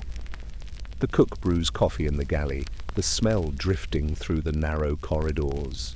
It's bitter and overboiled, but it tastes like comfort. The men on duty drink from dented mugs, hands wrapped around the warmth. No one talks much. Conversation feels unnecessary after so many hours of silence. The captain orders a slow turn to the south. The helmsman adjusts the rudder. The submarine cuts a smooth arc through the waves, leaving a faint wake that glows with bioluminescent plankton. Tiny green sparks drift along the water's surface like stars fallen from the sky. You stand by the railing, staring into the darkness. The sea looks endless, but you know there are ships out there, convoys guarded by destroyers, men sleeping in bunks, unaware that another war unfolds silently beneath them. You think of the depth charges, the hours of fear, the waiting. Up here, under open sky, it feels almost peaceful. The peace is deceptive, of course. Everyone knows how quickly it can vanish. Radar detection, a lucky patrol plane, a drifting mine, any of these can end everything in seconds. But for now, the night is calm. The captain leans on the railing beside you. His face is unreadable, eyes reflecting the moonlight. After a while, he says quietly, "We fight a war no one sees. They never know we're here." You don't answer. There's nothing to say. The truth is heavy enough without words. Below deck, the engineer checks the battery levels, steady rising voltage, a good sign. The temperature drops as cooler air circulates through the compartments. Condensation forms small beads on the steel bulkheads. The air smells fresher now, though it still carries the faint undertone of oil and sweat that never leaves. At 0200 hours, the captain gives the order to dive again. The sky may be clear, but daylight brings risk. Aircraft patrols could spot them easily. The men move quickly but without haste. The rhythm of submerging is as practiced as breathing. Valves close. Diesel engines stop. Electric motors hum to life again. The sound outside changes from wind and wave to the low, muffled hush of water. The periscope lowers, the hatch seals, and once more, the boat belongs to the deep. You watch the gauge as the needle climbs downward. 10 meters. 2040, the sea's pressure returns, gentle but immense. The hull creaks softly, adjusting to its old burden. Inside, the air grows warmer, thicker. The men resume their duties as though the brief interlude on the surface was only a dream. This is the true rhythm of submarine life surface. Breathe, descend, hide. Again and again. A mechanical pulse that defines existence. Time moves differently down here. Minutes stretch, hours vanish. You measure life in sound instead of sight. The steady heartbeat of the engines, the occasional clang of a valve, the distant echo of the sea against steel.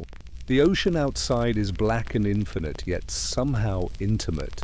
It wraps around the boat like a living thing, unseen but always present. Later, as the submarine steadies at 60 meters, the lights dim to red. The crew settles into their next rotation. A man hums softly to himself, a tune barely audible. Another checks the torpedo tubes, wiping condensation from the dials.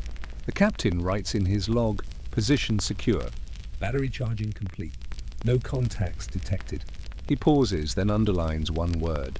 Calm. Calm is rare, and it never lasts. But for now, it's enough.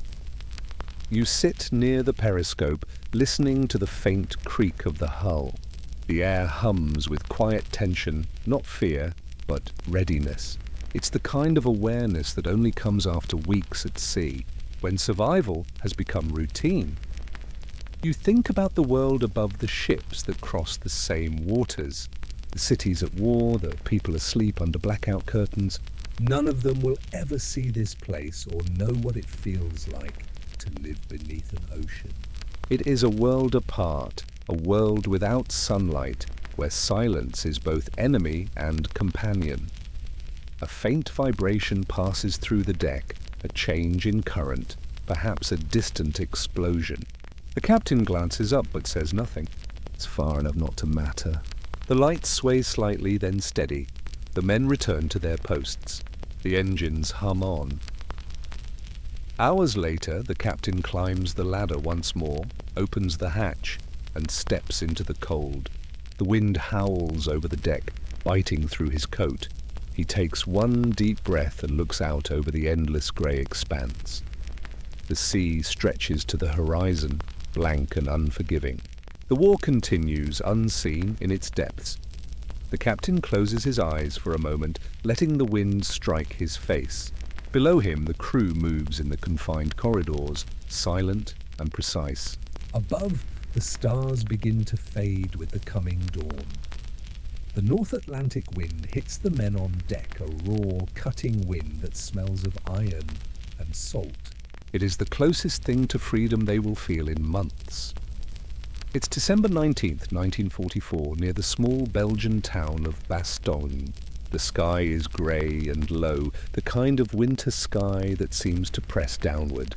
Snow falls in uneven flurries, coating the ground in a thin white crust that crunches under every step. The temperature hovers around 10 degrees, and the air feels sharp enough to sting your lungs. You are a member of the 101st Airborne Division, part of the small force ordered to hold this crossroads town against the advancing German army. The men call it simply the Bulge. Supplies are thin, fuel is scarce, and the roads are cut off.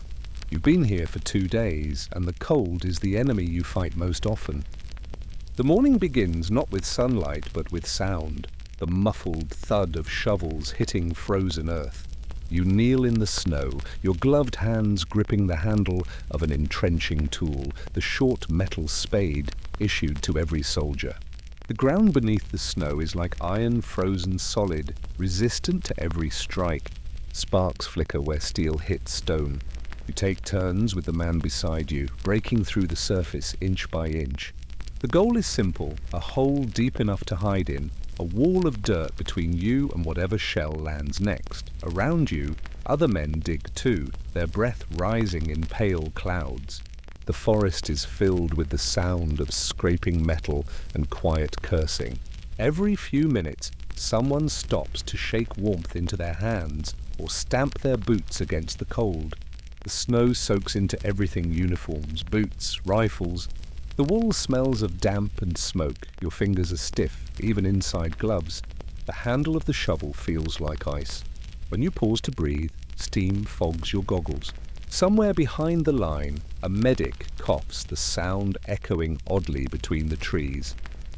By noon, you've managed to carve a shallow foxhole about 2 feet deep. It's not enough, but it will have to do for now. The man next to you, Private Carl Jensen, jokes weakly, "If we dig any slower, the war will be over before we hit dirt." You smile, but your face muscles ache from the cold. Humour is the only warmth you can afford to waste.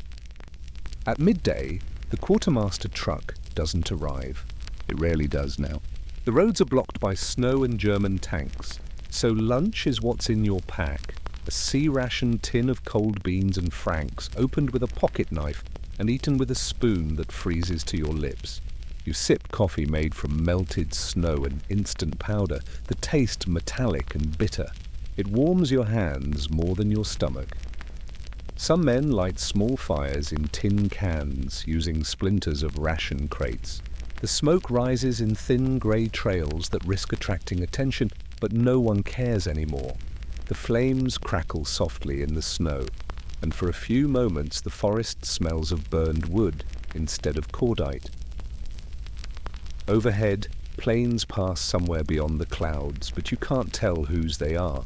The men glance upward anyway, as though the sky itself might offer a sign. The cold keeps you still, keeps your thoughts slow. Time moves differently here, stretching out between shovelfuls, between bites of food, between the distant booms that remind you how close the front really is. As afternoon fades, you line the walls of your foxhole with branches to keep the snow from caving in. A tarp stretched over the top makes a crude roof. Inside it's darker but not warmer. Your breath fogs the air in small bursts that hang and vanish. Someone down the line starts humming a song, quiet, tuneless, maybe from home. Another joins in, then stops halfway through a verse. The sound is swallowed by the forest. You think of Christmas, only a week away. Back home, there'd be lights, music, warmth. Here, there's only the cold, the waiting, and the soft whisper of snow on canvas. The captain makes his rounds, his breath freezing in the air as he checks each position. He nods once at your half-finished hole. "Good enough," he says, his voice a hoarse rasp. Keep your head down. "The Krauts will test us soon." He moves on without another word. His boots crunch in the snow until the sound fades. Evening comes early. The light turns blue, then grey, then nothing. You light a small candle inside your foxhole, one of the stubby ones from the ration kit. It flickers weakly, barely cutting the dark. The flame reflects in your rifle's barrel. The smell of wax mingles with the sour odor of sweat and damp wool. You check your ammunition pouch. 3 clips left. You check your carbine, wiping frost from the bolt.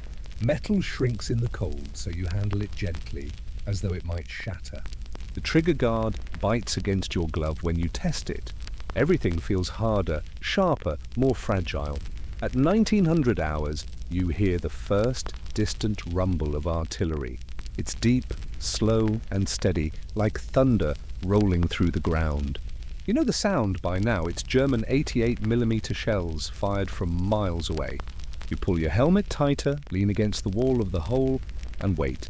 The sound grows, then fades, then returns. Each burst feels closer. Private Jensen mutters, "Maybe they'll miss us again." You laugh softly through your scarf, though you both know the odds are random. The shells don't aim for men, they aim for ground. Whether that ground is yours or not is a matter of chance. The night deepens. Snow begins to fall again, heavier this time. The flakes drift through the candlelight, glowing briefly before they melt. Somewhere to the south, flares go up white arcs that burn against the clouds, then fade to darkness. The wind shifts, carrying the faint smell of smoke and something metallic. You pull your jacket tighter and settle lower into the hole. The cold crawls up through your boots, through your legs, until you can't tell where the air ends and your body begins. A man a few foxholes away coughs. Someone shushes in. Then silence again, so complete that you can hear the creak of trees shifting under the weight of snow. Time slows to a crawl. You count breaths, then stop counting. Your world has shrunk to this hole, this patch of frozen earth, this moment between one bombardment and the next. You think of warmth not as comfort, but as memory. The warmth of a stove, of a meal, of someone's voice in a quiet room. Here, warmth is something you borrow from imagination, just enough to remind yourself you're still human. And then faintly at first you hear it, the whistle of an incoming shell. The sound builds as it falls, high and thin, slicing through the night air. You don't move. You don't breathe. You only wait. The whistle ends in a low, distant thud somewhere beyond the tree line, followed by another, closer this time. The ground trembles softly beneath you, shaking loose a small drift of snow from the edge of your tarp. Another whistle. Another explosion. The foxholes light up briefly with flashes of orange behind the trees, then darkness again.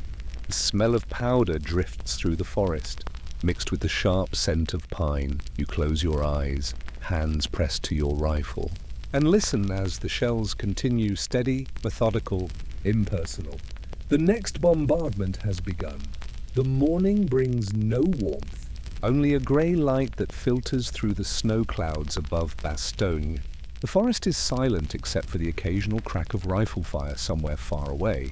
You wake stiff and half-frozen in your foxhole, your breath forming small clouds that hang motionless before they vanish. The canvas tarp above you is coated in frost. The air beneath it smells of damp wool, smoke, and earth. You rub your hands together, but the numbness remains. Your fingers feel like wood. When you move your toes inside your boots, the fabric crackles frozen stiff overnight. Around you, the men of the 101st Airborne Division begin another day of the siege. The Germans have surrounded Bastogne for 3 days now. The roads are cut off, supply lines severed. Ammunition and food are running low. The artillery fire comes at irregular intervals, sometimes close, sometimes distant, but always near enough to keep everyone awake. The division's radio operator repeats the same phrase each morning, still holding. There's a strange rhythm to life under siege. You count time not in hours, but in shell bursts. A few minutes of silence, then a single report, then another. You wait, always listening, wondering if the next one will fall closer. The sound rolls through the forest like distant thunder. Inside your foxhole, you share space with Private Jensen, the same man you dug beside days earlier. He's pale from exhaustion, his cheeks hollowed by cold and hunger. His voice, when he speaks, is barely above a whisper. They say Patton's on the way. You nod, though no one knows for sure. The rumour has become a kind of prayer. Breakfast is a single can of sea rations divided between 2 men. You take turns with the spoon, eating cold beans thickened by the chill.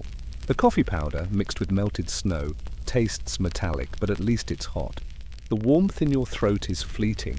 The snow is waist-deep in some places, and every movement takes effort. Patrols are rare now, too risky, too exhausting. The men stay low, heads down, rifles across their laps. The forest around Bastogne is quiet but not peaceful. Every tree trunk is marked by splinters and bullet scars. A medic crawls along the line, stopping at each foxhole. He carries a canvas bag filled with morphine syrettes, bandages, and sulfur powder. The bag looks heavier every day as his shoulders sink lower. When he reaches you, he asks softly, "Any frostbite?" You show him your fingers, white and stiff. He nods. "Keep them moving. Don't rub. If they go black, I'll see you again." He moves on. The days blur into one another, cold, waiting, noise, silence.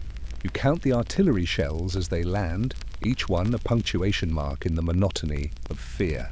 The whistle comes first, then the crash, then the ringing silence afterward. Each detonation shakes snow from the trees. The white flakes drift lazily through the smoke. When night comes, you don't sleep. The shelling often intensifies after dark, the enemy probing the lines. You crouch in your hole, rifle in hand, eyes fixed on the faint glow of the horizon.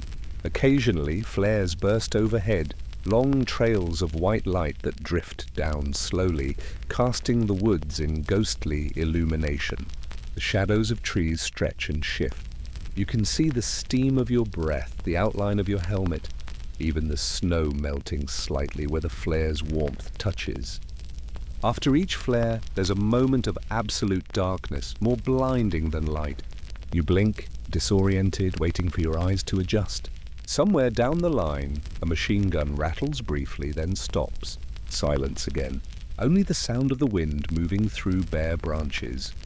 The supply situation worsens with each day. The quartermasters ration everything, ammunition, fuel, even medical supplies. The wounded lie in dugouts covered with tarps. A chaplain moves among them, reading quietly from a small Bible with pages stiff from the cold. He speaks not of victory, but of endurance. When the medics run out of bandages, they cut strips from shirts and bedsheets. The men joke that it's a field promotion to gauze. Humour, even dark humour, helps pass the hours. Someone in a nearby foxhole carves a small wooden figure from a stick, something to keep his hands busy, something to prove they still work. Sleep comes in brief, shallow bursts. The ground is too cold, the fear too constant. You learn to rest with your eyes open, drifting in and out. When artillery stops, you wake instantly because silence means danger. The next barrage is always seconds away. The company's medic station is little more than a tent dug into the snow. Inside, the smell of antiseptic and blood mingles with the smoke from a small fire used to heat coffee. The medical officer, sleeves rolled up to his elbows, works without gloves. His hands are raw and cracked, but he doesn't notice anymore. He uses morphine sparingly. There isn't enough to dull every pain. During brief lulls, men climb from their holes to stretch or stamp their feet. Some smoke cigarettes until their fingers burn too close to the paper. Others just stand, staring into the snow, faces blank. The forest feels both endless and enclosed. On the 5th day of the siege, a courier arrives from headquarters with a small bundle of mail. It's damp, wrinkled, and out of date, but the men tear it open greedily. You read a letter from home by the light of a candle. The words are cheerful. We hear you'll be home soon. Everyone's proud. You fold it carefully, tuck it inside your jacket, and say nothing. The sound of distant engines echoes through the night, German armor repositioning perhaps, or trucks moving supplies. The men listen, count the seconds between the sounds, and imagine what's coming next. At midnight, another barrage begins. Shells explode along the ridge, shaking snow loose from the trees. You crouch lower, helmet pressed to your knees. The earth trembles, then settles. The smell of smoke fills the air again. When the bombardment ends, the only sound is the quiet hiss of falling snow. The forest glows faintly under the pale moonlight. You exhale slowly, realizing you've been holding your breath for minutes. Jensen mutters, "They're trying to freeze us out." You nod, though he doesn't see it. Everyone knows the truth. Cold and hunger can kill as surely as bullets. By morning, the snow is deeper. The foxholes are half filled with powder, the tarps sagging under its weight. You spend the first hour digging again, clearing space, keeping the frost from sealing you in. Your hands are numb, your breath visible in every word. The horizon glows faintly pink as the sun tries to rise behind the clouds. For a moment, the light feels almost warm. You lean back against the frozen wall of your foxhole, letting the weak sun fall across your face. Then you hear it distant at first, carried by the wind. The faint rhythmic rumble of engines. Not enemy armor this time, but deeper, slower, steadier. The men along the line stop what they're doing. Heads lift. Faces turn eastward. The sound grows, echoing faintly across the valley. Someone whispers, "That's them." Patton's boys. No one cheers. Not yet. No one dares. But for the first time in days, the men stare at the horizon, not with fear, but with something else, something like belief. The sound fades, swallowed by distance and wind, till they wait, watching the horizon. The rumor grows louder. By December 26, 1944, the sound that reached Bastogne was different, steady, rhythmic, familiar. It wasn't artillery this time. It was the low rumble of tank engines echoing through the frozen valleys of Belgium. The siege was breaking. The men in the foxholes could hardly believe it at first. They had been surrounded for a week, cut off, shelled, and starved. But now the distant vibration in the ground meant one thing. Patton's Third Army was near. The morning was bitterly cold. Frost clung to every rifle, every tree, every piece of torn canvas. Smoke hung low over the forest, refusing to rise. The snow was pitted and dark where shells had fallen, and the smell of cordite mixed with something else, something human, something unmistakable. You push yourself up from the foxhole, legs stiff from days of crouching. The air bites at your skin immediately. Your breath forms clouds that drift and vanish. Around you, men climb slowly from their dugouts, blinking against the pale sunlight that filters through the overcast sky. No one speaks for a long time. They listen the deep throb of diesel engines, the occasional metallic clank of treads against frozen ground. Then faint but clear. A shout goes up somewhere along the line. "They're here!" The first Sherman tanks appear just after midday, crawling through the forest road from the south. Their hulls are coated in frost and mud, their sides painted with white stars now streaked grey by soot. Soldiers from the 4th Armoured Division ride on top, bundled in scarves and greatcoats, faces red from cold. They wave, shout, toss what they have: rations, chocolate, cigarettes. The men of the 101st wave back weakly, too tired to cheer. Relief is not joy. It's exhaustion. A supply jeep follows behind the tanks, stacked with crates. You and the others gather around as they're opened. Inside K rations, tinned coffee, bandages, and something far rarer, dry socks. The quartermaster passes them out like treasure. One man holds his pair against his chest for a full minute before changing. The act feels almost sacred. The medics move quickly to collect the wounded. They've waited days for evacuation. Some are carried on stretchers, others stumble forward with arms slung over shoulders. The medical tent, half buried under snow, fills again with quiet activity, murmured voices, the soft rip of tape, the steady clink of instruments. You help clear a path between foxholes, your boots sinking into the half-frozen mud. Beneath the snow, the ground has begun to thaw, just enough to release the smell of earth and smoke. You pass by empty helmets half buried in slush, rifles leaning against mounds of snow, and small wooden crosses hastily marked with pencil names. Nearby, a soldier crouches by his foxhole, carefully writing on the inside of a flattened ration box lid. The paper's too scarce for letters. His pencil shakes from the cold, but he keeps writing, pausing to warm his fingers with his breath. You glance over his shoulder. The words are simple. Still here. Still okay. Cold as hell. But we made it. Later, he'll hand that makeshift letter to a courier heading back toward the supply trucks. Whether it reaches home or not doesn't matter. Writing it is enough. By nightfall, the guns have mostly fallen silent. The forest is still, lit only by the faint glow of lanterns and the dull orange reflection of fires burning in the distance. Snow drifts lazily through the air. The men huddle in their holes, not because they expect another attack, but because it feels strange to be anywhere else. The foxhole has become familiar, a place of suffering, yes, but also of survival. Inside yours, the walls are slick and beginning to melt. Water seeps slowly from the edges, soaking into the floor. You scoop it out with your helmet, out of habit more than necessity. Old routines are hard to let go. The next morning, medics move through the positions, collecting the dead. Some are half buried in snow, their outlines softened by days of frost. Others lie exactly as they fell, weapons still in hand. The ground is too hard to dig graves, so they're carried on stretchers to a temporary collection area near the road. The chaplain stands nearby, his voice low and steady as he reads the same words over and over. The living don't watch for long. There's no strength left for ceremony. In Bastogne itself, the town is little more than rubble. Houses are roofless, walls cracked, windows shattered.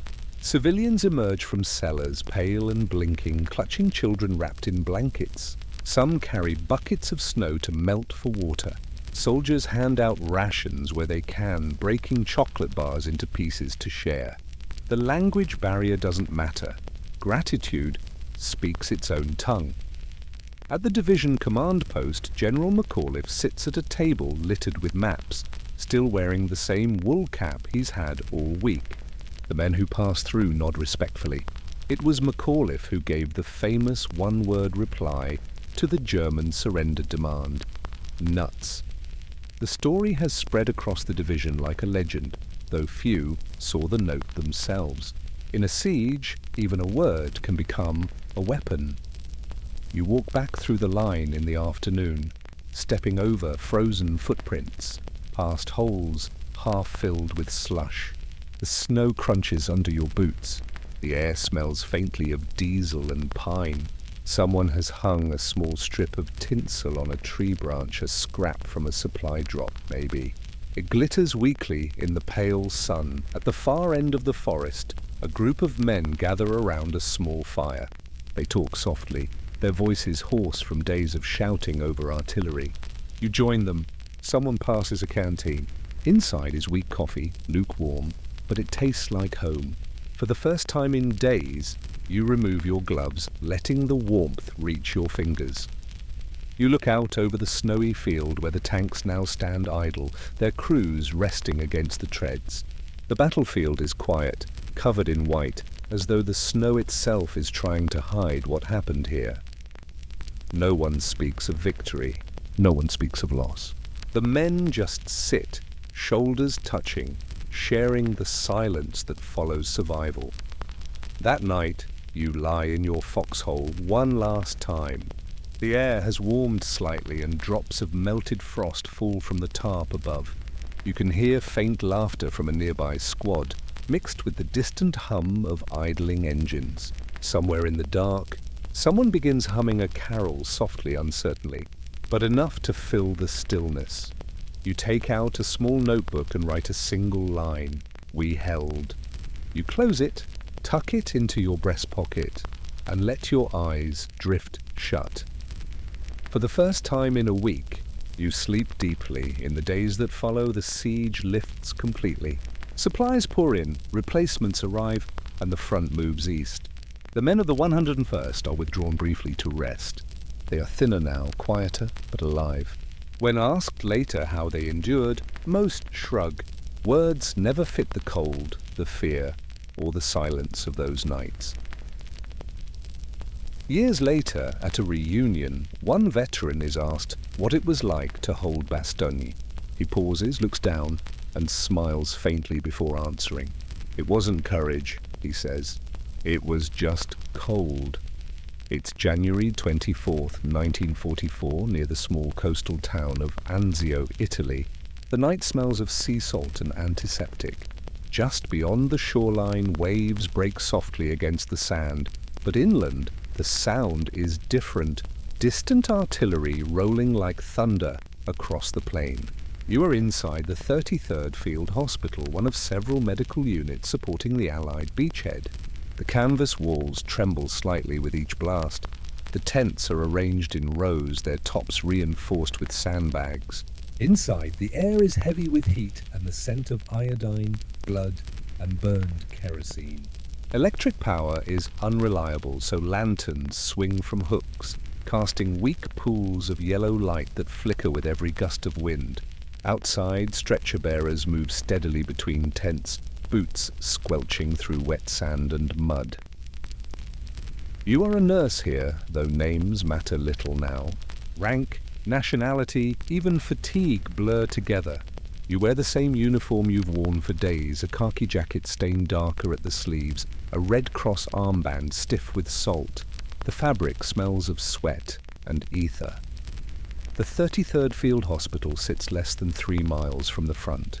That close, there is no true rear area. The Germans have the high ground beyond the Alban Hills, and their artillery can reach nearly every part of the beachhead. Every few hours, shells land somewhere nearby. The vibrations ripple through the surgical tents, shaking instruments on trays. Yet the work never stops. It begins before dawn when the first convoy arrives. Jeeps pull up with the wounded, each wrapped in blankets, faces pale under the weak light. Some are still conscious, others silent. The medics unload them quickly, calling out the usual shorthand: chest wound, right side. Shrapnel, Leg. Abdominal critical. Inside the main tent, the surgical team prepares for another endless shift. The floor is covered in wooden planks laid over the mud, but it still seeps through. The tables are metal, the sheets always damp. Nurses move briskly between stations, checking plasma bottles, adjusting tubing, replacing used bandages with whatever's left in supply. The sound of clinking instruments merges with the steady hiss of the lanterns. The first operation begins just after sunrise. A soldier from the 45th Infantry Division, wounded in the leg, lies on the table. The surgeon's mask hides his expression, but you can see the lines of fatigue in his eyes. He's been awake for nearly 20 hours. The nurse anaesthetist squeezes the rubber bulb of the ether mask rhythmically, counting under her breath. You hand the instruments automatically: scalpel, clamps, sutures without words. When the operation ends, there's no pause. Another stretcher appears, then another. The work continues without rhythm or mercy. You sterilize instruments in a large metal basin using boiling water that cools too quickly in the draft. When the water runs out, you use alcohol instead, rationing it by instinct. The supply truck was supposed to arrive yesterday, but the road from Nettuno is under shell fire. Everything must last longer than it should. Blood transfusions are given directly, nurse to patient, arm to arm. There aren't enough bottles, so you connect tubes and pray the flow is steady. A sergeant's pulse slows as you hold his wrist. You murmur quietly words that don't matter but fill the air. When his breathing steadies again, you exhale without realizing you'd been holding your breath. At the rear of the tent, a young nurse pours boiling water from a kettle into enamel bowls. Her hands shake slightly, but her movements are practiced. She hums softly under her breath, a lullaby maybe, though she's unaware of it. The melody drifts through the tent, a thin thread of calm amid the noise. The day stretches endlessly. The noise outside ebbs and swells, trucks coming, stretchers leaving, shells landing somewhere too close to ignore. The lantern light never brightens even as noon comes and goes. The canvas filters the daylight into a dim, amber haze. You lose sense of time quickly. Lunch is a cup of coffee thick with powdered milk and a biscuit that tastes faintly of soap. You eat standing, eyes fixed on the entrance flap, waiting for the next casualty. It comes before you finish. This one is a paratrooper from the 504th Parachute Infantry Regiment. His leg is shattered, his face streaked with dust and oil. He's conscious barely. As you cut away his boot, he looks at you and says, almost conversationally, "Don't waste any morphine. Someone else will need it." You nod and keep working. When you look back a few minutes later, he's asleep or something close to it. You wash your hands in a small basin filled with cold water. The soap is gritty from sand.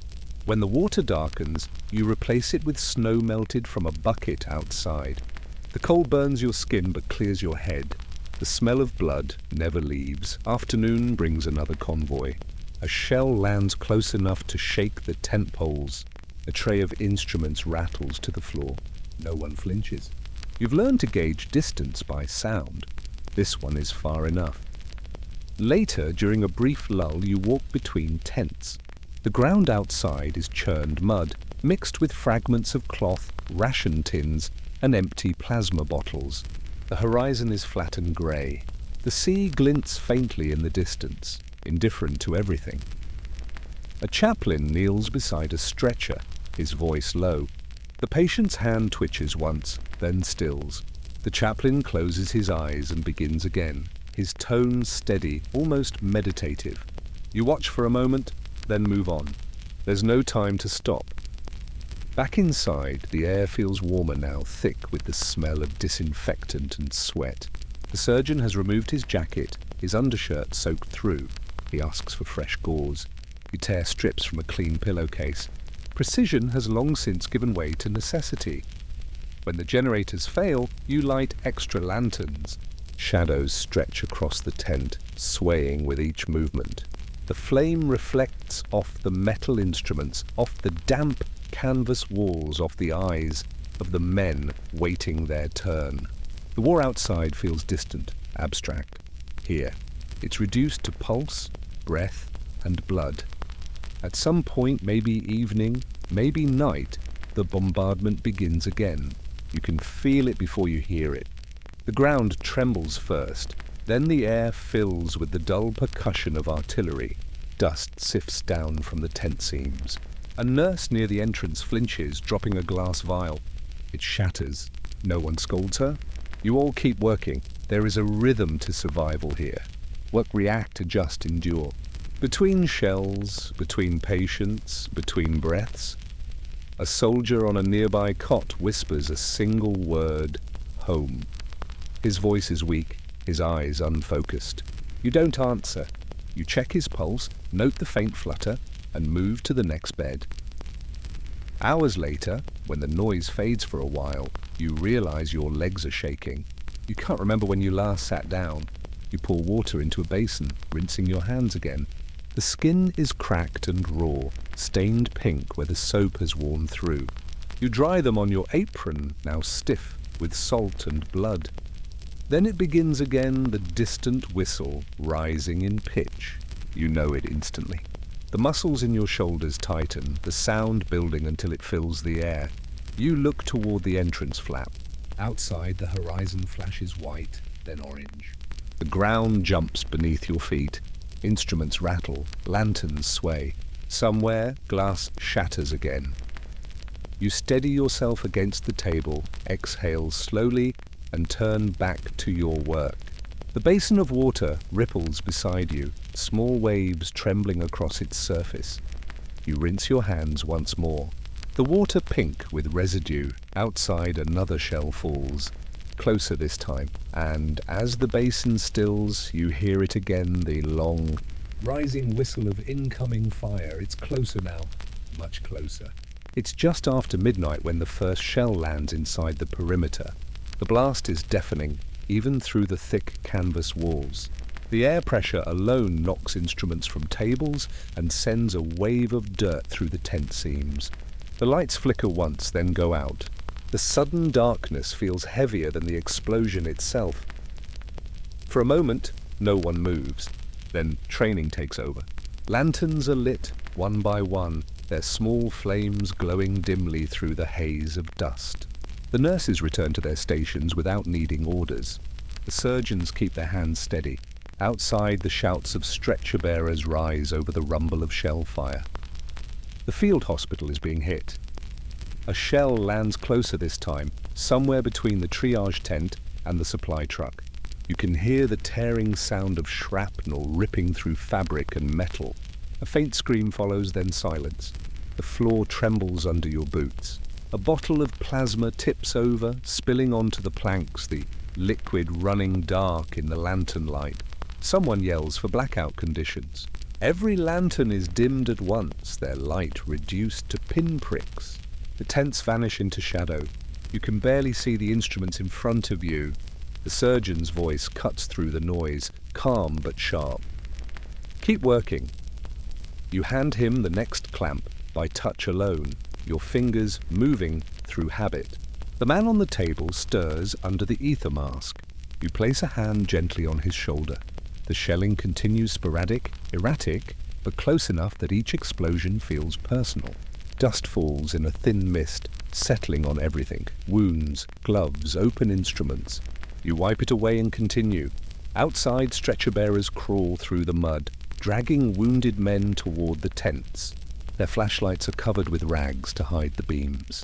The wind carries the acrid smell of smoke and burning canvas. Somewhere, a vehicle engine sputters, then stops. Another shell lands close enough to make the ground buckle. The lantern above swings wildly, its light throwing long, distorted shadows across the tent. A nurse steadies a tray of instruments just as it begins to slide. You hear someone outside yelling for a medic, but the sound is drowned by another explosion. You move to help lift a stretcher onto a table. The patient's face is unrecognizable, his uniform shredded. You don't ask questions, you just work. Scissors cut through cloth. Gauze presses against wounds. Hands move quickly, almost mechanically. The routine is the only thing keeping panic away. Across the tent, a surgeon wipes his forehead with the back of his sleeve. His voice is calm, measured, as if dictating instructions in a classroom. Clamp, suture, more pressure. Each word steadies everyone around him. Fear has no place here. There's no time for it. A flash outside turns the night white for an instant. The canvas glows, then darkens again. The blackout lamps flicker under the shockwave. You can hear fragments pattering against the sandbags piled outside the walls. A few tear through, landing with a dull clink on the floor. One piece embeds itself in the wooden plank near your boot. You don't move! Get them into the ditch! Someone calls. The less critical patients are carried to a drainage ditch behind the tents, anything to keep them below ground level. You follow the others outside, squinting through the smoke and dust. The night is a chaos of shadow and flame. Parts of the hospital are burning, small orange tongues licking at the canvas edges. The air stings your throat. A jeep races past, headlights off, its driver hunched low. The sound of the sea is faint but constant, a strange reminder that the rest of the world still exists beyond this narrow strip of coast. You and 2 other nurses crawl to the adjacent tent. Inside you find 3 wounded men lying on the floor where the blast tore through the roof. The stretcher bearers are gone either hit or helping elsewhere. You move instinctively, checking pulses, bandaging as best you can. The first man is gone already. The second breathes shallowly, his chest barely moving. The third grips your wrist weakly, his eyes wide and glassy. You squeeze his hand and whisper something you can't even hear yourself. When you return to the main tent, part of the roof has collapsed. The smell of smoke and antiseptic is suffocating. You see another nurse kneeling beside a soldier, shielding his face from falling debris with her own body. The surgeon works by lantern light, his hands steady even as the tent shakes again. In one corner, a medic kneels over a colleague with shrapnel in his shoulder. The nurse insists she can still work. He protests. She ignores him and stands up. Her uniform is torn, blood seeping through the sleeve, but she resumes her station as though nothing happened. The unspoken rule here is simple. You work until you can't. After an hour, the bombardment slows. The silence feels unreal, almost louder than the noise before. The men move cautiously, waiting for the next impact that doesn't come. Someone outside yells, "All clear!" No one believes it, but for now, the guns have stopped. You step outside for air. The night is black again, except for the faint glow of fires still burning near the supply trucks. The stars are hidden behind smoke. The ground is littered with torn canvas, broken crates, and the twisted metal of splintered stretchers. You wipe your hands on a rag, though it makes little difference. They're red to the wrists, the skin cracked from cold and disinfectant. You can still feel the tremor of explosions in your bones, an echo that doesn't fade. Back inside, the work continues. The wounded keep arriving, even as the damage is repaired. Lanterns are rehung, the torn roof patched with spare tarps. A few of the staff share a quick drink from a canteen of cold coffee. One nurse laughs suddenly, too loudly, then covers her mouth. The sound is strange, fragile, human. Hours blend together. You lose track of time again. Every so often, another distant explosion reminds you that the front line is still close. But the worst seems to have passed for now. A soldier, barely 19, stirs on a cot near the wall. He's been unconscious since they carried him in. You check his pulse, it's faint but steady. When you adjust the blanket, he murmurs something in his sleep. You can't make out the words, but you recognize the tone. It's a name.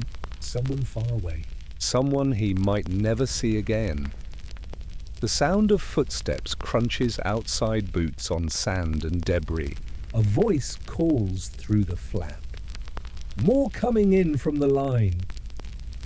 You turn toward the entrance, already moving, already reaching for clean bandages that aren't really clean anymore. Another nurse hands you a new roll of gauze, her hands trembling slightly. She doesn't look up. The stretchers arrive in silence now. The bearers' faces are blank, mechanical. They set the wounded down and leave for more. The tent fills again with groans, commands, and the rhythmic clink of metal on metal. You find yourself working slower, not from fatigue, but from necessity. Precision matters when everything else is chaos. You tie another knot, check another pulse, write another number on a tag. Each task feels small, but together they mean life. Somewhere outside, another gun opens up a single shot, then nothing. The wind carries the echo out to sea. By the time the shelling stops completely, the sky has begun to lighten. The smoke thins, turning pale against the horizon. The sea glimmers faintly again. The nurses move like ghosts between the cots, eyes hollow, but hands still sure. you step outside once more into the grey dawn. The fires have burned out, leaving only ash and twisted canvas. The air smells faintly of salt and smoke. Behind you, inside the tents, someone calls for plasma. Another asks for morphine. The work begins again before the sun fully rises. You take one last look at the horizon, flat, quiet, deceptively calm. The bombing has stopped, but even as the dawn breaks over the beachhead, the next convoy is already on its way. Another wave of wounded is coming. The morning after the bombardment, Anzio looks unchanged from a distance, grey tents in neat rows, smoke drifting faintly over the plain. but up close the scene is quieter, heavier. The sand still carries the smell of burned canvas and antiseptic. Shell fragments glitter among medical instruments half buried in the mud. The air feels hollow, as if the sound itself has been taken away. The official report, written later that week, would record it in simple terms. The 33rd Field Hospital sustained direct enemy fire on the night of February 7th. Casualties, 28 wounded, 6 killed. Medical operations continued without interruption. A paragraph, nothing more. On paper, it reads as procedure. In memory, it became something far more enduring. The nurses and medics who survived worked through the rest of the day in silence. There were no replacements, no extra hands. The wounded kept coming, and so they kept working. The tents that burned were replaced within hours, the canvas patched, the equipment cleaned or scavenged from the wreckage. There was no ceremony, no pause. Only continuation. You move among the patients as though in a trance. The noise of artillery has faded to a distant murmur, replaced by the smaller sounds of routine, the rasp of bandage tape, the bubbling of a sterilizer, the soft murmur of nurses conferring in low voices. You clean a wound, write a number on a tag, check a pulse. You notice how your hands don't shake anymore. They've learned the rhythm of necessity. That evening, the chaplain holds a short service between the tents. He reads from a small book, his voice steady despite the wind. The congregation is small, nurses, surgeons, stretcher-bearers, and a few conscious patients propped up on cots. The candles sputter in the breeze. No one sings. The silence afterward feels both reverent and exhausted. Later, when darkness returns, you finally sit down. Your legs tremble with relief and fatigue. You drink coffee that's gone cold hours ago. The mug rattles faintly in your hand. Across from you, another nurse is mending her uniform with a needle and thread, the motion slow and careful. She looks up once and says quietly, "They said hospitals don't get hit." You nod, but don't reply. That phrase will echo for years after the war. Hospitals weren't supposed to be targets.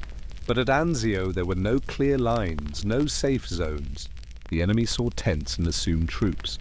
The shells fell where they always fell, everywhere.